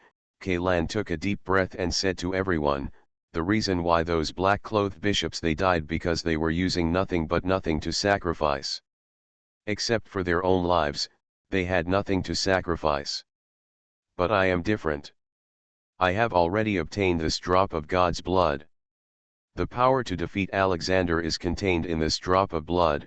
Why should I sacrifice myself to that God in exchange for power? But stop it, Zelo, Valentina, take them away. Kaylan said decisively. I will give you 10 minutes, you can run as far away from the battlefield as possible. Wait a moment, I don't know what will happen, but it will definitely not be a small scene. Okay, Zelo nodded. Ivan and Leighton were about to step forward to stop Kaylan, but found that their bodies could no longer move. In the blink of an eye, Zelo threw them onto the back of the blasphemer mecha. Try not to die. 33 nodded to Kaylan, at least don't die before me. Then he also climbed onto the machine. As for Asano Akira, he handed the sword in his hand to Kaylan. This was the first time Kaylan saw his sword leaving his hand. Before that, even Asano Akira's sword was gone when he was sleeping. It was in his arms. You even lent me your wife, Kaylan couldn't help but joke. What if I accidentally break it? As long as it can help you. Akira Asano remained expressionless. It doesn't matter. Alien Relic Hunter. Author, and Chenmi-san. Chapter 680. At K-Ian's request, everyone finally left the battlefield in the blasphemer mecha. After their figures completely disappeared from the end of the field of vision, Kaylan turned around and looked at the god of machinery Alexander a few kilometers away. As the ultimate mobile weapon of Alpha civilization, the activation process of Alexander, which has been dormant for tens of thousands of years, is cumbersome and lengthy. Until now, the transformation and reorganization of the body have not been completely completed. The Ark fleet surrounding Alexander has already exhausted all the ammunition it carried when the war began. Although emergency air supply operations are in progress, compared with the huge ammunition gap of the entire fleet, the inventory of these dozen supply ships can only be regarded as a drop in the bucket. What's more, even if all the warships have completed their supplies, what will happen, even if the three fleets are full? They will not be able to blast away the energy shield in the core control area of the ancient Bronze City ruins, let alone the current state of being at the end of the war. At least 30% of the main battleships were seriously damaged and lost their combat effectiveness. 3 aircraft carrier battleships were sunk by the terrifying beam. There were countless weapons that were scrapped due to overload and overheating. You can see the ratio of barrage in the air with the naked eye. When the battle first broke out, it was much sparser, and many battleships were even in a state of complete misfire. Even if the supplies can be completed in time, the firepower of the three fleets will be reduced by at least half. This is still based on conservative estimates. Moreover, they lost the support of ground troops. The officers and soldiers on the battleship also know very well that the current battle can only be regarded as doing their best. It was impossible to win this war with their strength alone. From the moment Alexander stood up, the balance of victory and defeat had completely tilted towards the side of the heretical sect. But as long as they did not receive the order to retreat, they could only continue to fight. Kaylan knew that the people of the immortal crew were definitely paying attention to this battlefield, but they showed no sign of sending more reinforcements. Perhaps in their view, the human sea tactics alone could not kill this behemoth. "Are you placing all your bets on me?" Kaylan asked. The tipster didn't answer. "I think so. With the way you act, you must have some back-ups."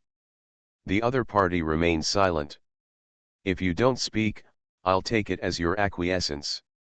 Alexander's awakening ceremony has come to an end, and we don't have much time left," the information dealer then said. "Oh, are you anxious now? Then if I suddenly change my mind and no longer plan to gamble my life, what are you going to do?" Kaylan said. "I think you are not so despicable as to risk the lives of my companions." "Threatening? We don't need to do that," the intelligence dealer said. "If Alexander cannot be stopped, the entire Ark will be destroyed. How long do you think humans can survive on this planet without the Ark as a shelter and backing?" Although what the other person said sounded like moral kidnapping, Kaylan had to admit that there was nothing wrong with what he said. He didn't dare to bet on whether the crew would be prepared for a backup plan. If the Ark is destroyed, the human living environment will fall into an extremely bad situation. Many people will die, most likely including the people Kaylan cares about and the people he cares about. I know. Kaylan took a deep breath, found a solid-looking stone, and sat on it. Then don't waste time, the information dealer urged. In 10 minutes at most, Alexander will fully wake up, and no one knows how long your ritual will take. Don't rush me. Kaylan suddenly regained the feeling he had when he was arguing with the intelligence dealer. If you beep again, do it yourself. He stretched out his arms and let the living armor completely cover his arms. The gem-like armor did look much better than before, but it gave Kaylan the illusion of being extremely fragile. Ruby is a type of corundum, its hardness is second only to diamond, but the materials in front of you only look like rubies, but the material properties of the two are vastly different. The reason why Kaylan thought it was fragile was probably because the gauntlet looked more like a flawless piece of art than a weapon. Since it is a work of art, people will naturally have a handle it with care mentality, for fear of bumping into it. Even an imperceptible scratch will have an immeasurable impact on the value of the work of art itself. It's pretty. He stretched out his hand and pinched the protruding corner of the rock. He didn't even exert much force, and the stone in his hand turned into powder. The living armor in the palm of his hand was still smooth enough to make a human figure shine through. If there is the power of gods in this, how can this power be inspired? Kaylan asked his hands. This time, he spoke the language of Alpha civilization. As soon as he finished speaking, the surrounding scene suddenly turned into black and white. Kaylan did not activate time stop, but the ability of time stop was automatically released. What made him a little uneasy was that he found that he could not get rid of this time stop state. In other words, he was not the one who started and stopped. Kaylan also did not feel the side effects of the time stop, the sharp needle-like pain deep in the brain and the various screams and howls. Although he had long been accustomed to these things, when these accustomed background sounds after disappearing, he felt that the environment was a little too quiet.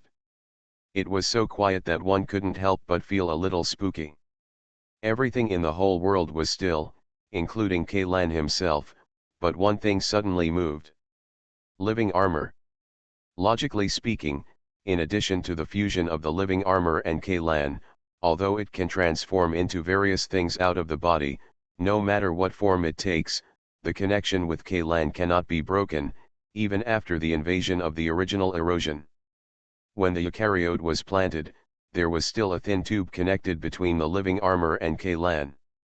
But now, it completely separated from Kaylan's body and flowed to the ground like liquid. The living armor still maintains the crystal clear texture at this time, but due to the flow, it no longer looks like a gem, but closer to some kind of pure gelatin mixed with red pigment. This ball of red gelatin kept squirming, and a human figure gradually stood up from it, just like making a clay sculpture. First, the general torso and limbs were pinched out, then the details were outlined bit by bit, and finally the full face sculpture was completed. In fact, before the humanoid's facial features were carved, Kaylan had already guessed what it looked like. This is another self. This scene is somewhat similar to the scene under the glacier ruins, where the old dog was copied by the pieces of meat, but the copy in front of him still maintained the ruby texture of the living armor. Through its skin, Kaylan could see the texture of the bones, organs and every muscle in this humanoid body. There is even fluid like blood flowing in those blood vessels. A very strange thought suddenly came to Kaylan's mind. This imitation of his own is just like the color through limited edition produced by those figurine toy manufacturers, obviously eliminating the need for tedious color separation painting. The installation steps are actually much more expensive than the normal versions of the original colors. Just because it has the word limited in front of it? What a black-hearted profiteer. Seeing the limited edition of himself gradually taking shape in front of him, Kaylan did not feel fear, but instead felt a kind of intimacy that is difficult to describe in words. This person feels to me as if he is his own brother. No, no, even if he is a brother, he will not feel like this. To be precise, it is another self, another Kaylan. It is myself. Kaylan felt that his thoughts were a little confused, and he felt that there were many things that he could not remember. Those memories are sealed in the depths of my mind, separated by a layer of thick fog that cannot be seen through. He knew about their existence, but he didn't even remember a word about them. What are you trying to inspire this power for? Kaylan of the limited edition of Lottery suddenly said. It was completely unaffected by the time stop and slowly walked around Ian's unable to move body. The red transparent eyeballs without pupils looked at him carefully. To end the war, although Kaylan couldn't speak, his mind could still function. After the other party raised this question, his brain directly gave such an answer. At the same time, the other party's footsteps stopped. Down. Power can only cause wars, but it cannot end wars, the other party said. Power can lead to jealousy and jealousy and greed will become the fuse of new wars. Then at least I will be the victorious party, Kaylan replied without hesitation. Thousands of years of human history have proven one thing. People or organizations that voluntarily give up their power will end up miserable. The nature of this world is that the weak prey on the strong, and the so-called Mother of the Holy Mother is just a whitewash of peace and prosperity. Just actual childish thoughts. If the conditions for survival cannot be met, then there is no civilization at all, and then everything is just empty talk. In a novel, there is a character Kaylan likes very much. He once said something like, if you lose your humanity, you will lose a lot. If you lose your animality, you will lose everything. The animal nature in this sentence refers to the minimum needs of human beings for survival. If Alexander cannot be stopped now, humanity may soon be completely destroyed. No matter what happens in the future, at least for now, we must survive. Have you ever considered the price you need to pay to obtain this power? The other party asked again. Since I want to obtain this power, I won't care about the price, Kaylan answered with consciousness. These questions of yours are a bit stupid, or are you testing me?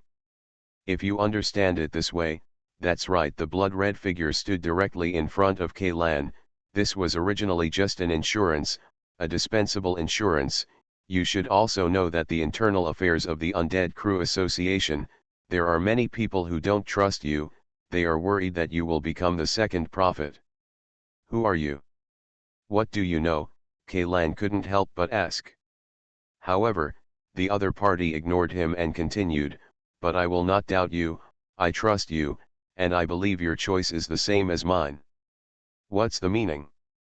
Because you and I are the same person. Who are you, or who am I? Kaylan couldn't help but have doubts about his identity. Could it be that he was really a clone whose memory was later implanted, as the prophet said? And the color-through version of Kaylan in front of us is another clone? But its manufacturing process is more complicated, and it is made into a living armor? But before, the living armor showed no sign of self-awareness at all. Why would it suddenly turn into another self and discuss these philosophical issues with itself? Between Pan and the prophet, one person must have lied to him. Of course, it is more likely that both people are lying. There is no doubt that he is a chess piece, but his chess piece seems to have lost some control for the chess player. Including the other self in front of him who made Kaylan feel close to him, he suddenly began to doubt everything, but at the same time, he also knew that maybe the purpose of the other person's doing this was to make him suspicious. When you think you have discovered a certain truth, you may fall into another trap that has been laid out long ago. I know what you are thinking, but I'm sorry, I can't tell you those things. The lottery version of Kaylan stretched out a hand and passed through Ian's chest without any hindrance. Officially join after the Undead Crew meeting, you will gain access to those things, and by then, you will naturally know my and your true identities. As for now, it continued, I can help you activate the power in the blood of God. How to activate? The power of activating the blood of God is not like you think. Without paying any price, the other party said. You only guessed half of it right. It is indeed different from the Black Bishop's sacrifice ceremony. It does not require a living body as a sacrifice. Quality. But it requires a strong enough soul as a carrier. Soul? Does this thing really exist? It's just a way of saying, you can understand it as a strong enough consciousness, the other party explained. Your consciousness has been trained far beyond ordinary people, but you are still far from being able to withstand this power. If activated directly, the greatest possibility is to turn into a monster that has lost its mind and can only rely on instinct to act, just like the original erosion seed. What to do?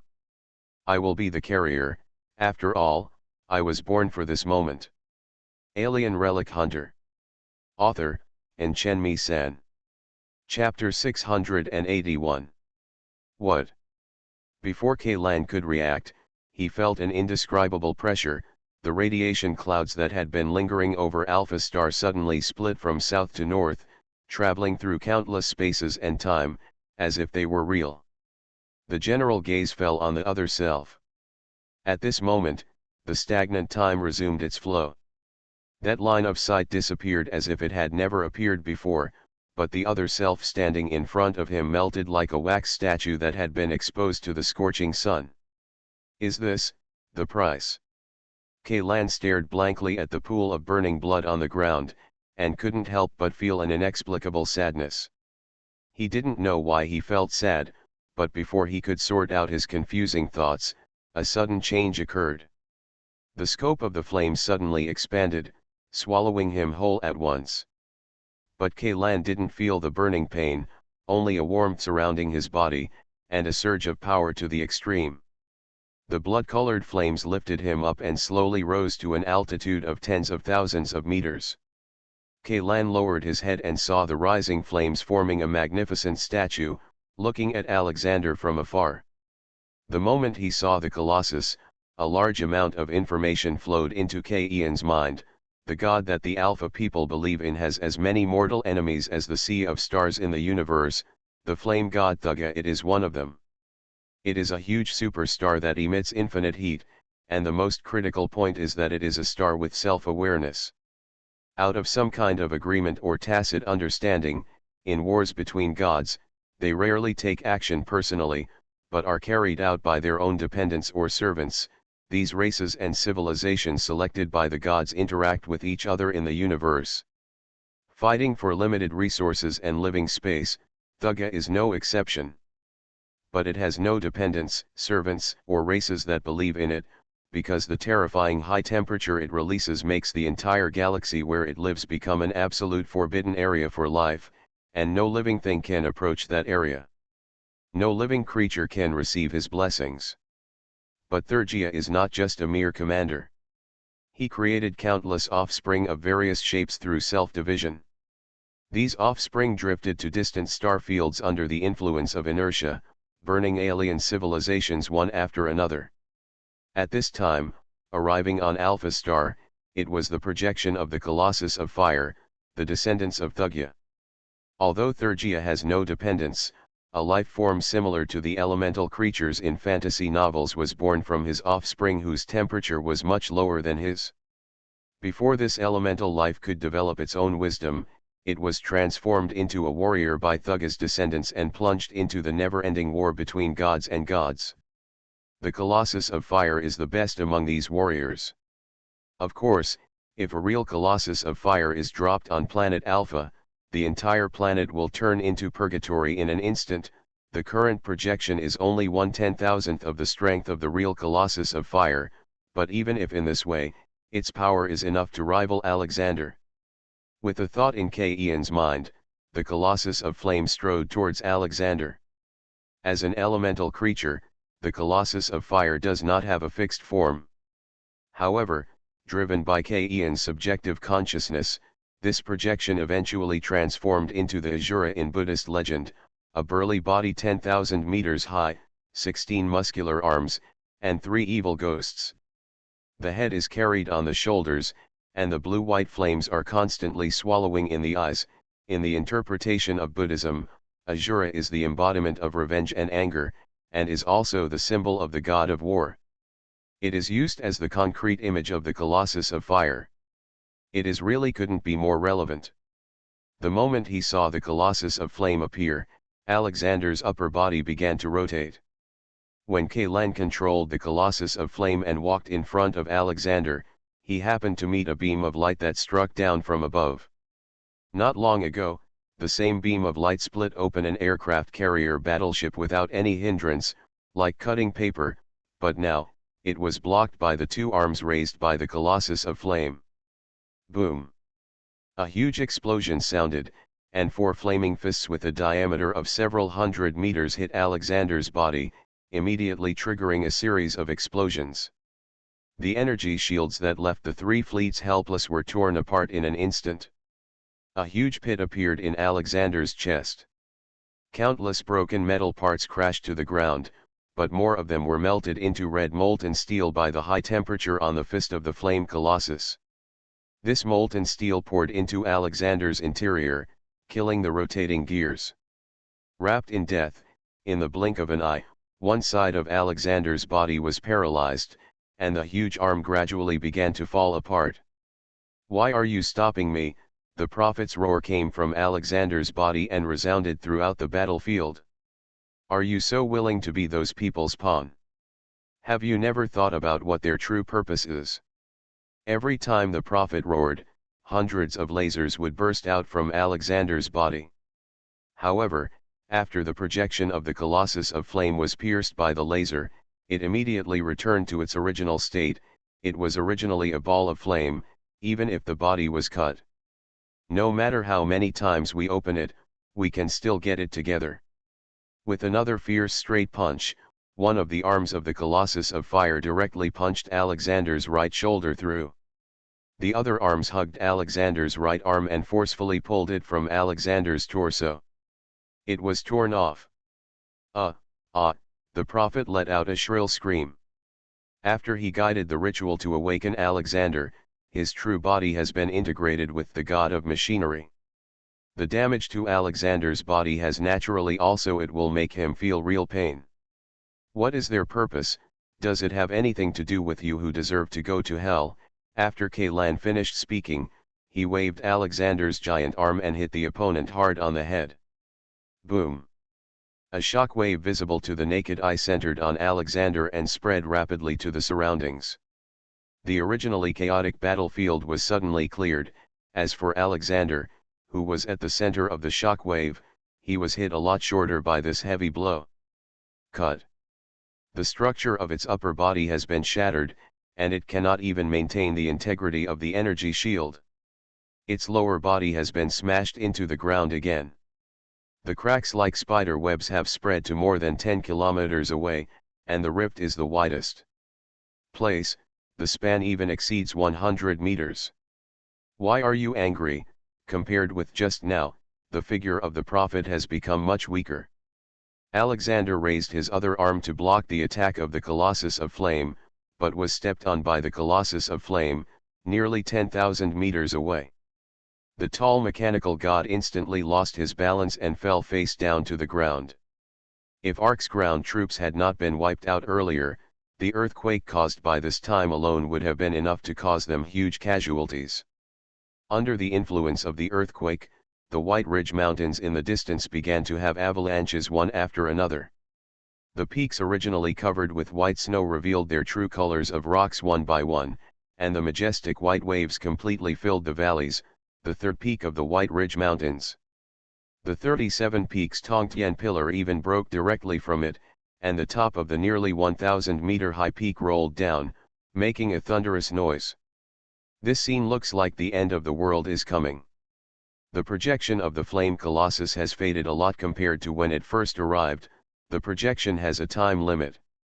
When the drop of God's blood is completely burned out, the projection will disappear from the world. Kalan must rush before that, completely destroy Alexander. 16 fists fell on Alexander like raindrops, explosions sounded one after another, the fortress-like god of machinery was rapidly collapsing, and the bloody flames gradually became the only color of the battlefield. "Don't you know, they're using you?" The prophet was obviously not dead yet, even though Alexander was completely unable to move. "I know," Kalan replied. The fist of the flame colossus did not stop.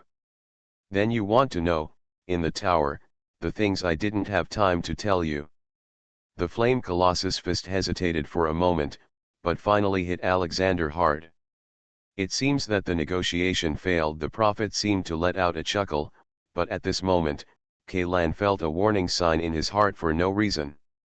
He did not hesitate, and immediately controlled the colossus of flame to jerk back. With one leap, he distanced himself from Alexander. Violent white light burst out from the cracks all over Alexander's body. Countless broken parts floated up and turned into powder in the white light. An extremely powerful energy continued to gather in Alexander's core. Self-destruction, Kalan was shocked. He protected the 16 arms of the flame colossus in front of him and assumed a posture to resist the impact. However, the imagined strong impact did not come. Those white lights were extinguished at an extremely fast speed. The high-intensity energy reaction inside Alexander also disappeared instantly. A white light with only the thickness of a hair shot out from Alexander's body, and in the blink of an eye, he was gone. Through the White Ridge Mountains. Not good. Kalan wanted to block the white light, but in the end his movement was a beat too slow. The dazzling bright light came from the direction of the White Ridge Mountains. When the strong light dissipated, the central area of the White Ridge Mountains suddenly appeared. A gap was created that was 10,000 meters wide. Through this gap, you can see that about 1/3 of the east side of the arc has disappeared. The metal that has been melted into liquid flows down from the edge of the gap, converging into a steel lake directly under the arc. "It's a pity that it missed the target." These were the last words of the prophet, and then Alexander began to disintegrate on its own, collapsing into a pile of broken metal gravel. The colossus of flame also disappeared, and Kalan fell to the ground. He gasped for air and looked in the direction of the arc in disbelief. This is Alexander's strongest blow. If you had been in the path of this blow just now, even with the power of God's blood, you would definitely die. The intelligence dealer's voice came from the earphones. "What's the current situation of Ark?" Kalan asked urgently. "Communications in the East District have been completely cut off, and the North and South Districts have also been severely damaged. The garrison and the Security Bureau are currently organizing manpower for rescue, but the situation is not optimistic." The intelligence dealer paused and continued, "Conservative estimates, the number of casualties may reach more than half of the entire Ark's population.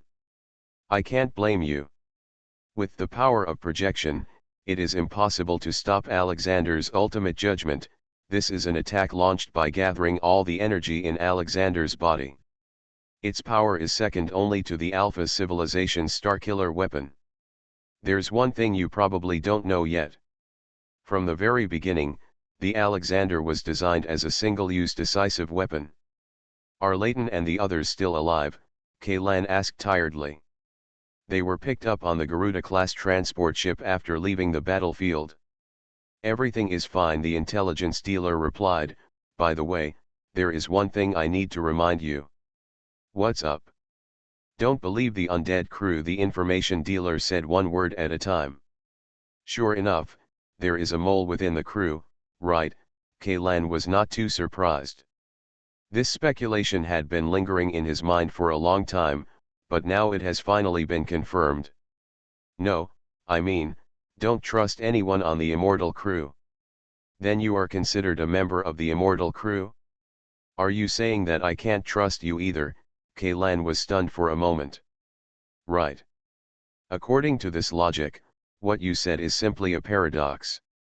Kalan said, "You make me not believe you." "Does that mean that your sentence itself may also be a lie?" "Not just me, including yourself, don't believe anyone or anything they say," the intelligence dealer said again. "Including myself? Are you telling me not to believe my own memory?" Kalan suddenly thought of what the prophet had said to himself in the tower. It's a pity that the prophet has died along with the destruction of Alexander, and Kaylan will never have the chance to pry something out of his mouth. The information dealer did not answer. When Kaylan wanted to ask something more, the communication had been cut off. He tried to call back, but found that the other party's number was empty. Just when he wanted to contact the other party's forum account, his phone suddenly rang.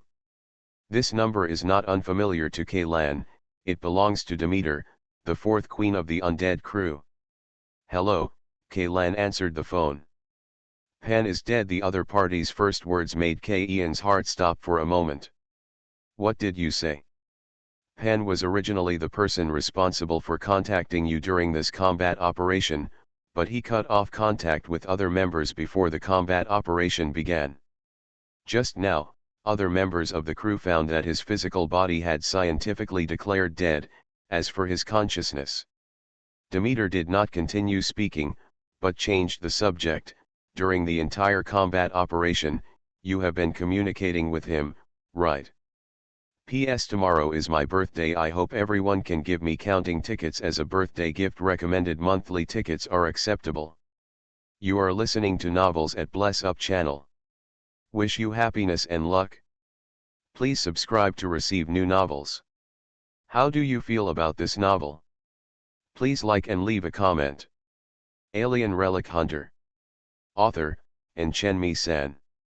Chapter 682. Kaylan was silent for a few seconds, and then said, "Answer me a question first. Demeter, what's the problem? How many members of the undead crew, including the dead Chiron and Pan, are there in total?" "Why do you ask this?" Demeter said with a hint of doubt in her tone. "Just answer me. For me, a quasi-member, it's not like even the number of people in the organization is a secret, right? I thought you already knew." Demeter said, "The seats of the immortal crew are sorted according to the major arcana cards in the tarot, with a total of 22 seats and 24 people. Who are the 2 extra people? There are no more people. The 10th seat of fate corresponds to the 3 goddesses of fate in Greek mythology, Clotho, Lachesis, and Atropos. The 3 of them together are equivalent to a complete the 10th seat," Demeter explained. "Then the Immortal Crew Association doesn't have any members other than the 22 seats, such as non-staff members?" "No," Demeter objected flatly, "except for you who are in the inspection period, the crew will not have any non-staff members." Kaylan couldn't help but frowned. Between the information dealer and Demeter, at least one person was lying. Although Demeter had previously connived with people at the Institute to conduct dangerous research, which led to the occurrence of the mimetic incident, it does not mean that she is a mole within the undead crew. Her behavior can only mean that she is a radical within the crew, but there is no proof of any connection between her and the heretical sect. Since she can contact him now, it means that she has passed the internal review process of the Crew Association. Can you answer my question now? Has Pan kept in contact with you since the start of the combat operation? Demeter asked again. Kaylan thought for a moment, but still did not choose to hide it. Someone did contact me. He also sent the mass-produced fallen angel troops. He also told me about the original erosion seed and the blood of the true God, but he not Pan. Who is he? Another older male voice interrupted. The person talking to you now is not me alone, but all the remaining members of the undead crew, Demeter said to Kaylan. Well, that person is an intelligence dealer I met on the Hunter Forum. I have known him for 4 or 5 years. Just before the combat operation started, he suddenly contacted me and revealed to me that he is a member of the Immortal Crew Association, and he also emphasized that he does not have a seat or code name in the Immortal Crew Association, but he has the same authority as everyone. Kaylan paused and then said, in view of the fact that he often asks me providing some information that could not be obtained through normal channels, as well as the authority to mobilize the field corps, I believed his words. What's his ID? The old male voice asked just now. ECMS 0420. In less than half a minute, Demeter had already found out the true identity behind this ID. The registrant of this account is named Li Hao. He was born in the Public Human Cultivation Center No. 4, East 7th District, in the year 921 of the New Era, and he lived alone as an adult. One person lives in the Wilson District of the South 8th District and makes a living online by relying on self-taught computer skills. Wilson District in South 8th? The place name Kailan is no stranger to him. This place is also one of the more famous slums on Ark. With the income level of an intelligence dealer, it should be easy to buy a house in the first 3 districts. The reason why he would choosing to continue living in the slums is probably to hide his true identity. After all, it is easy for others to become suspicious if a person with no background or legitimate profession suddenly takes out a large sum of money. Many hackers Kailan knows also like to hang out in such slums, dressing up as street gangsters, or they were unemployed people living on the official subsistence allowance waiting to die, but few could guess that the credits in their secret accounts had exceeded the savings of many white-collar executives who visited the top 3 districts every day. "You should have sent people to arrest him now, right?" Kailan asked. "No. This man named Li Hao died a year ago in a street fight that broke out near his residence. According to the archives of the Public Security Department, he happened to be out purchasing daily necessities at that time and returned home. On the way home, I encountered a gun battle between 2 groups of gang members. Unfortunately, I was hit by a stray bullet in the neck and died on the spot," Demeter said. Calculating the time, it happened to be not long after you returned to the Ark from the glacier ruins. In addition, dispatch the mass-produced Fallen Angel team uses Pan's authority. As for the original erosion seed and the blood of God, this is what Pan originally planned to tell you. That information dealer had died a year ago. In other words, after he came back from the glacier ruins, the person behind this account was no longer the intelligence dealer he once knew. Kailan suddenly thought that the information about the bottomless sinkhole was provided to him by the new owner of this account. Later, when he was trapped in a dream, he also received an email from him. Thinking of this, Kailan couldn't help but break out in a cold sweat. What is this man's purpose? Then can you trace the IP address based on subsequent login records? With your capabilities, this should be very simple, right? Even if the other party uses a virtual IP, you can also locate the physical address by querying the computer chip code, right? Kailan asked. We checked it at the beginning and found that the real IP address that was logged in later was located at Li Hao's residence. The machine used was a self-assembled computer, and all the accessories were obtained from unknown numbers of electronic devices on the black market. It's rubbish and cannot be traced at all. Demeter said, the clues are completely cut off here. After Li Hao died, no one else would live in that house. Li Hao's residence is an illegal building, not a standardized apartment for Ark residents, and is not under the official jurisdiction of Ark. After Li Hao's death, that building became a place for homeless people. Security Bureau. When the people arrived, they found only a few unkempt homeless people. The Security Bureau's actions are really fast. Have these homeless people been interrogated? Kailan asked. After checking, we didn't get any valuable information. The earliest person among them who came here moved in a week ago. Before him, there were at least dozens of residents in this room. Demeter sighed in a very rare way. Is it possible that he did not deceive me? He is a member of the Immortal Crew Association, Kailan said solemnly. Maybe he is sitting with you at the moment, listening to my analysis, but what I don't understand is what was his motivation for doing this. Whether in terms of results or process, there is almost no difference between what he did and what Pan was going to do. And one more thing, why did he want to kill Pan? There is currently no evidence that Pan died at the hands of this person, a clear girlish voice said that Kailan had never heard before. Even if he didn't kill Pan, he still has something to do with it, Kailan immediately retorted. Otherwise, how could he replace Pan to communicate with me? By the way, how did Pan die? This can tell me. Before you officially join the undead crew. The girl's voice was interrupted by the old male voice before. It doesn't matter if you tell him. Pan died as a result of a tampered procedure, Demeter said. The life-sustaining nutrients that were supposed to be injected into his body were replaced with high concentrations of cyanide.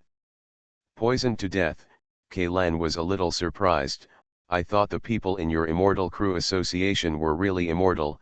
By the way, couldn't you find out who had tampered with the program? The only people who have the authority to modify this thing are members of the Crew Association, and it needs to be confirmed by more than 3 people at the same time. As you said, there may indeed be a traitor within us, the old male voice said. And there's more than one, Kaylan added for him. Yes, we need you for this. This time it was the old man's turn to be interrupted, and the person who interrupted him was Kaylan. We will discuss this matter later, Kaylan said, reaching out to hold the handle of the sword at his waist. I found that there is one thing that has not been dealt with yet. A body covered in blood crawled out of the ruins of Alexander with difficulty. His body was covered with ruptured wounds. These wounds were decaying rapidly, but at the same time they were also regenerating rapidly. This man's entire body, it's like going back and forth between the state of death and rebirth. You're not dead yet, Kaylan complained secretly in his heart and walked towards the other party. The prophet seemed to be in a state of extreme pain at this time. The remaining half of his face had an extremely ferocious expression. The other half of his face directly exposed the red muscles and white bones underneath. Countless small tentacles emerged from the muscles. It came out from between the textures and kept squirming. It seems that this time it is really the real body, Kaylan said in a tone of half emotion and half ridicule. If it was a substitute, you should have discarded it long ago. He gently pulled Asano Akira's sword out of its sheath, and his left thumb holding the sheath slowly brushed across the spine of the sword, taking his time. The war is over, and now he just needs to end things with someone, of course, if the other person can still be called a person. Still lost, hiss. A vague voice came from the prophet's throat. It tried to stand up, but eventually fell to the ground. Did we win? Kaylan stared at the monster in front of him with extreme hatred. Almost all the 160,000 ground troops were wiped out, 1/3 of the Ark itself was destroyed, and the civilian casualties exceeded 20 million, the entire Eastern District area was completely evaporated.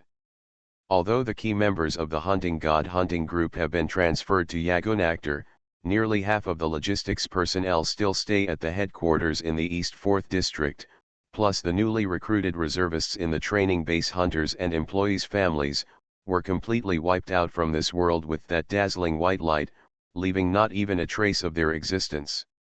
The hounds once spent their lives exploring high-level ruins one after another in order to feed the families of their subordinates who died in battle. Now, after the Hunting God hunting group was finally able to provide them with a relatively comfortable living environment, they encountered something like this again. Unexpected disaster. Many of their families don't even have a month to move into their new residences. Just a few dozen minutes ago, the new life full of hope in their eyes came to an end along with their lives. A full stop full of unwillingness, resentment, and sorrow. This is just the loss of the God hunting group. There are more people and more families. When the disaster strikes, the children at home may have just come home from school and can't wait to turn on the TV and wait for the new cartoon to be broadcast on time. The mother may be cooking in the kitchen, with the aroma of oil fumes filling the entire residence. The father is doing extra work in front of the computer, thinking that if he gets a salary increase next month, he may be able to send his children to a better school next year. Go to school. This is just a microcosm of thousands of ordinary families. Kaylan suddenly thought of Yayan. The headquarters of Yes Consortium is located in the East 2nd District. Since it is relatively inland, some plots may remain, but the people living on these plots want to survive. The possibility is almost zero. Kaylan didn't dare to think about it anymore. Unfortunately, Alexander's ultimate judgment still missed. The prophet gasped. What would have happened if there was no miss? Kaylan asked, suppressing his anger. Pass through the middle of the arc, directly destroy the core area, and burn those guys from the undead crew along with their coffins, to ashes. Have you never considered the casualties of ordinary people?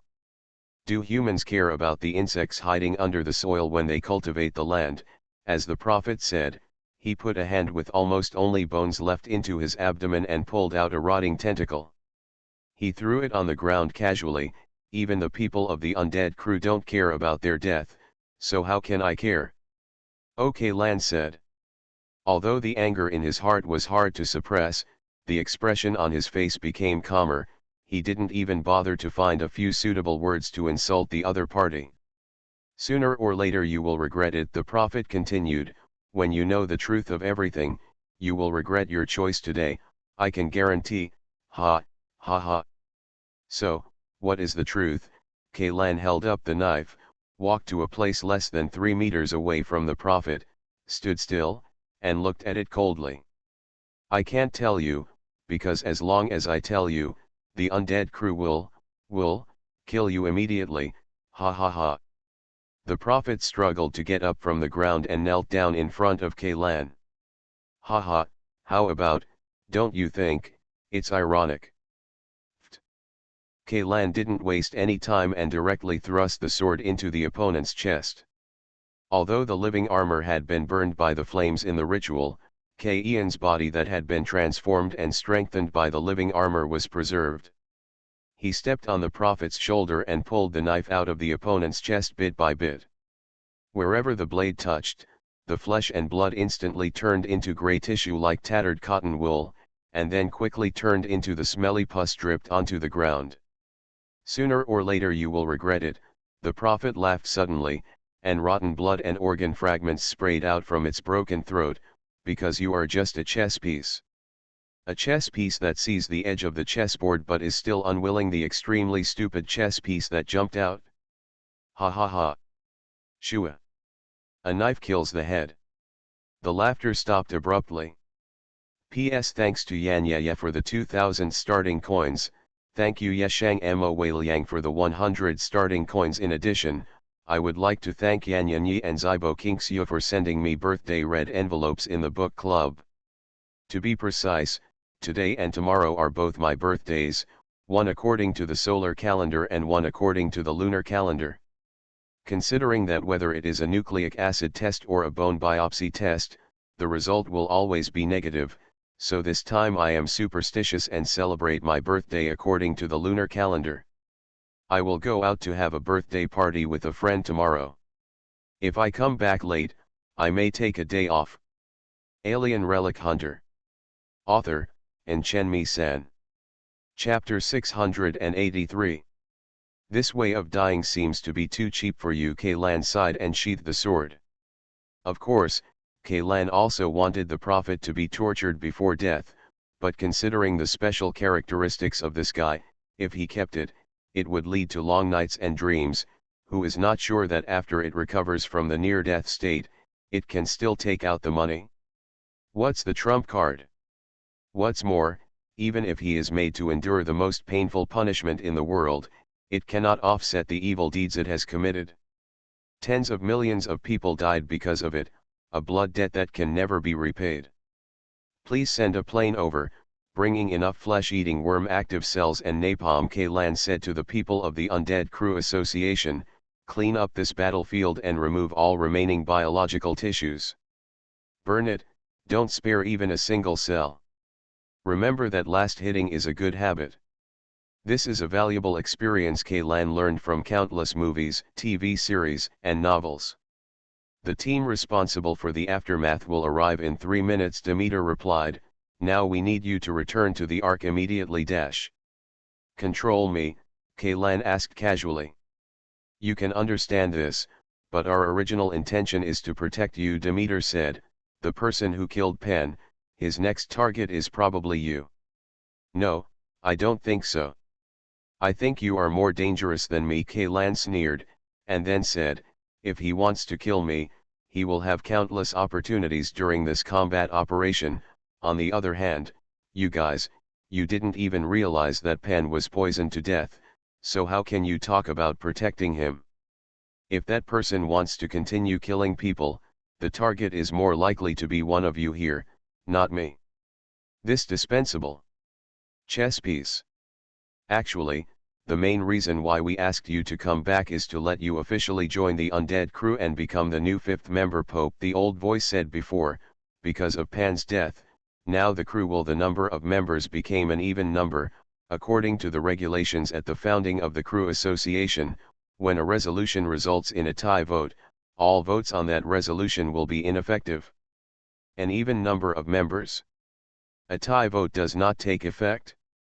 But you originally had 22 seats, so how did you vote in the first place? Now that Chiron is dead and Pan is dead, there are still 20 seats left. How could you have voted? Why don't you invest now? Kaylan said. Although he is also very eager to join the crew, after all, after joining, those secrets that he had no right to know will be open to him, but now that the other party is urging him so urgently, it is obvious that there are some unreasonable reasons. Known motives. Because in all our previous votes, there has never been a tie between the two parties, the other party replied very simply. Then it appears now. That's right. What is the resolution that needs to be voted on? Revealing the true information of all members within the crew association, one vote abstained, and one vote was invalid because it was the sponsor of the resolution. There are 18 seats left, 9 votes in favor and 9 votes against, the old male voice said. Abstaining? Can you still abstain from voting? The one who abstained was Dionysus the Fool. This is his privilege as the Zeroth seat and the only unique privilege among the members of the entire undead crew. Although the seat numbers of the Immortal Crew Association have no practical meaning, seat 0 is an exception, Demeter added. Privilege. Exception. Kaylan was stunned for a moment. For some reason, he suddenly recalled what the false information dealer said to him. I prefer to be an observer rather than a participant in events. Could it be that the fool at seat 0 is the person pretending to be an intelligence dealer? But why did he want to kill Pan? Judging from this privilege, seat 0 is obviously very different from other members, and may even be the founder of the Undead Crew Association. With his transcendent status, why would he use Pan's name to mobilize the army? Woolen cloth? He could even exclude Pan from this matter and come to have a conversation with him in person, and the other members of the crew meeting would not have any objections. As for the motive of the fool Dionysus to kill Pan, that's something Kaylan can't figure out. After all he knows about these people in the undead crew is a seat number and a god borrowed from ancient Greek mythology. The code name is almost unknown. It seems that the people who want me to join the crew association should be the ones who voted in favor, right? Kaylan asked. After all, the people in the crew association knew his own information even better than Kaylan himself. Kaylan himself did not feel any pressure to make the information public, and the purpose of joining the crew association was to learn more. There are many secrets related to it. If he is allowed to participate in the vote, there is no doubt that he will stand in the camp of voting in favor. Then I have a question. We are all smart people, and we all know what choices I will make after joining the crew meeting. Why was this resolution passed? Shouldn't it be a tie between 9 votes and 9 votes? Kaylan continued to ask. Because, after this operation is over, let you become a full member. This resolution was proposed before Pan died, Demeter said. In that vote, Pan voted in favor. So that's it. So, Pan's position is in favor of everyone being open and honest with each other? Is this one of the reasons why he was killed? Kaylan speculated. We can't be sure about this, Demeter said, because he was still alive at that time. From a causal perspective, if it hadn't been for his death, maybe we wouldn't have initiated the current resolution. It seems to be the case. Kaylan scratched his head in embarrassment. At this time, a high-speed transport plane hovered above his head, and a large number of soldiers wearing the highest standard protective clothing descended and began to deal with it. A messy scene. By the way, Kaylan said, Can you tell me who voted for it and who voted against it? No matter what, at least he had to first figure out the factional issues within the undead crew, and he had to know who were his allies and who might become his enemies, even if it was only on the surface. Relationship: if you can't even see clearly the faces painted on other people's masks, how can you confirm whether the person under the mask is a friend or an enemy? I can't tell you this until you officially join the undead crew, Demeter replied. 2 hours later. Kaylan did not return directly to the Ark, but took a transport plane to the frontline temporary headquarters located at the foot of the White Ridge Mountains. The remaining warships of the three fleets gathered the surviving officers and soldiers here, but even so, the troops gathered in the camp still did not reach even 10,000 people. There were 160,000 people when the war started, but now there are only a few thousand. Using the word tragic to describe this war, Kaylan felt that it was a bit too light. Hundreds of medical cabins were put together to build a temporary field first aid center. Soldiers with minor injuries were transported here, while those with more serious injuries were left on the battleship. Without the support of the medical cabin, many people would not be able to survive being sent back to the Ark. However, the losses of the three major fleets are not small, and there are also a large number of wounded people. In fact, only about 1/5 of the seriously wounded people can be allocated to the medical cabin, and the remaining ones can only end up on the ground. Emergency Center for Rescue. When Kaylan entered the camp, he happened to see a trailer full of body bags coming from the opposite side of the road. When these hundreds of soldiers in body bags were brought here, are still alive, but now, they have turned into cold corpses. A lieutenant colonel wearing a white coat and disheveled hair was talking on the phone in front of the tent. He was very excited. On average, nearly half of the 10 words in a sentence were curse words. What the hell does it mean that everyone needs to be rescued?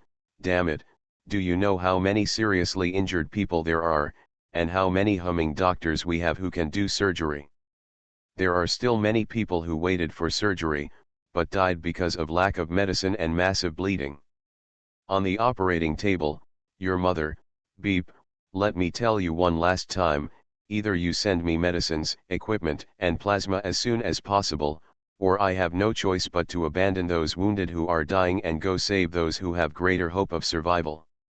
His eyes were bloodshot, with heavy dark circles around his eye sockets, and his white coat was stained with caked blood stains.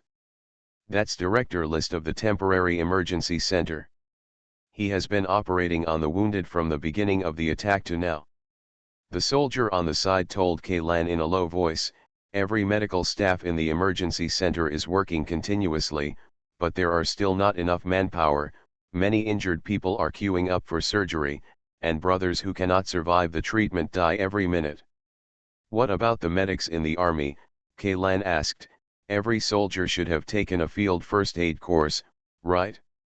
By cooperating with each team's own medics, they should be able to save a large number of people, right? The wounded brought back this time, most of them are seriously wounded, and the medical soldiers can only take care of those with minor injuries. The soldier sighed. In the past 2 hours, almost 30,000 people have been brought back. There are people, but the number of people sent out is at least 20,000. What he said sent out of the camp was naturally referring to dead people. Even though the situation here has gotten so bad, no one in the camp criticized why support from Ark has not arrived for so long. Even the director of the emergency center, who was full of fragrant words, only said to ask the logistics to send more. The medicines came over, but there was no mention of the dispatch of additional manpower. Everyone knows that the current situation in Ark will only be worse than here.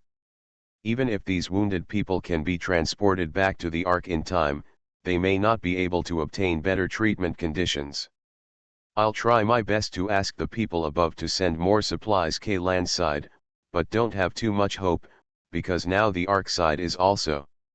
We all know. The soldier nodded and looked in the direction of the Ark silently. From this position, the line of sight could just pass through the gap in the White Ridge Mountains, and vaguely see the Ark standing on the distant plain, and the shocking and huge wound on one side of the ark. Kaylan did not stay near the emergency center, but quickly walked to the temporary headquarters, where other members of the god-hunting group were waiting for him. The old dog who stayed behind at Yagonactor returned to the ark first. His mood was very unstable. I asked Qin Zhao to follow him and help keep an eye on it. In addition, Lighten will also go back. With him here, old dog, nothing should happen, Yvonne said to Kaylan. The other 33 also went back first. He has several comrades who also live in the East District on weekdays. Why didn't you go back? N.A. Natasha, she. Kaylan hesitated. Natasha is fine. Yvonne smiled reluctantly and patted Kaylan on the shoulder reassuringly. When the disaster happened, she happened to go to the West 4th District to purchase supplies and escaped. That's good, Kaylan responded. By the way, how is the situation with Yagonactor, Yayan? Yvonne had a sullen face, pursed his lips and shook his head. He was silent for 2 or 3 seconds, and then said, "It's not good. Almost all of the Ya family's roots are in the East District. This time, except for a small number of Ya people who hold positions outside. Except for family members, almost all of them. In addition, all subsidiaries and industrial lines under Yes family were also destroyed, with countless asset losses." The image of the little fat man with a pale face suddenly appeared in K. Ian's mind, and he couldn't help but sigh. When I go back to persuade him, at least he is still fine, and the Ya family will have a chance to rise sooner or later. As for this incident, the victims and their enemies have been reduced to ashes, and those of us who are alive can only choose to accept the facts. Also, the dead rest in peace, the living work hard. I have heard this sentence many times, but this is the first time I feel that the comfort in words is so feeble. By the way, what are your plans next? Kaylan asked. The emergency center here is very short of manpower. I will stay here to help. In addition, it is said that the Mitsui Foundation will send assistance here. Well, I think Miss Sakurai is coming, so Asano Akira had better stay here. We don't want other girls to come over and catch us in vain, Yvonne said. Zilugo and Valentina plan to meet Yagonactor, sort out their equipment, and then return to the Ark to participate in the disaster relief work. What about you? As for me, there are a lot of troubles waiting for me to deal with. First of all, I have to go back and talk about my job. Reporting to the Immortal Crew. Well, they said they plan to make me a regular employee, but I don't think it's that simple. Be careful. I know, Kaylan nodded. P.S. Thank you for everyone's red envelopes and blessings. Thank you everyone.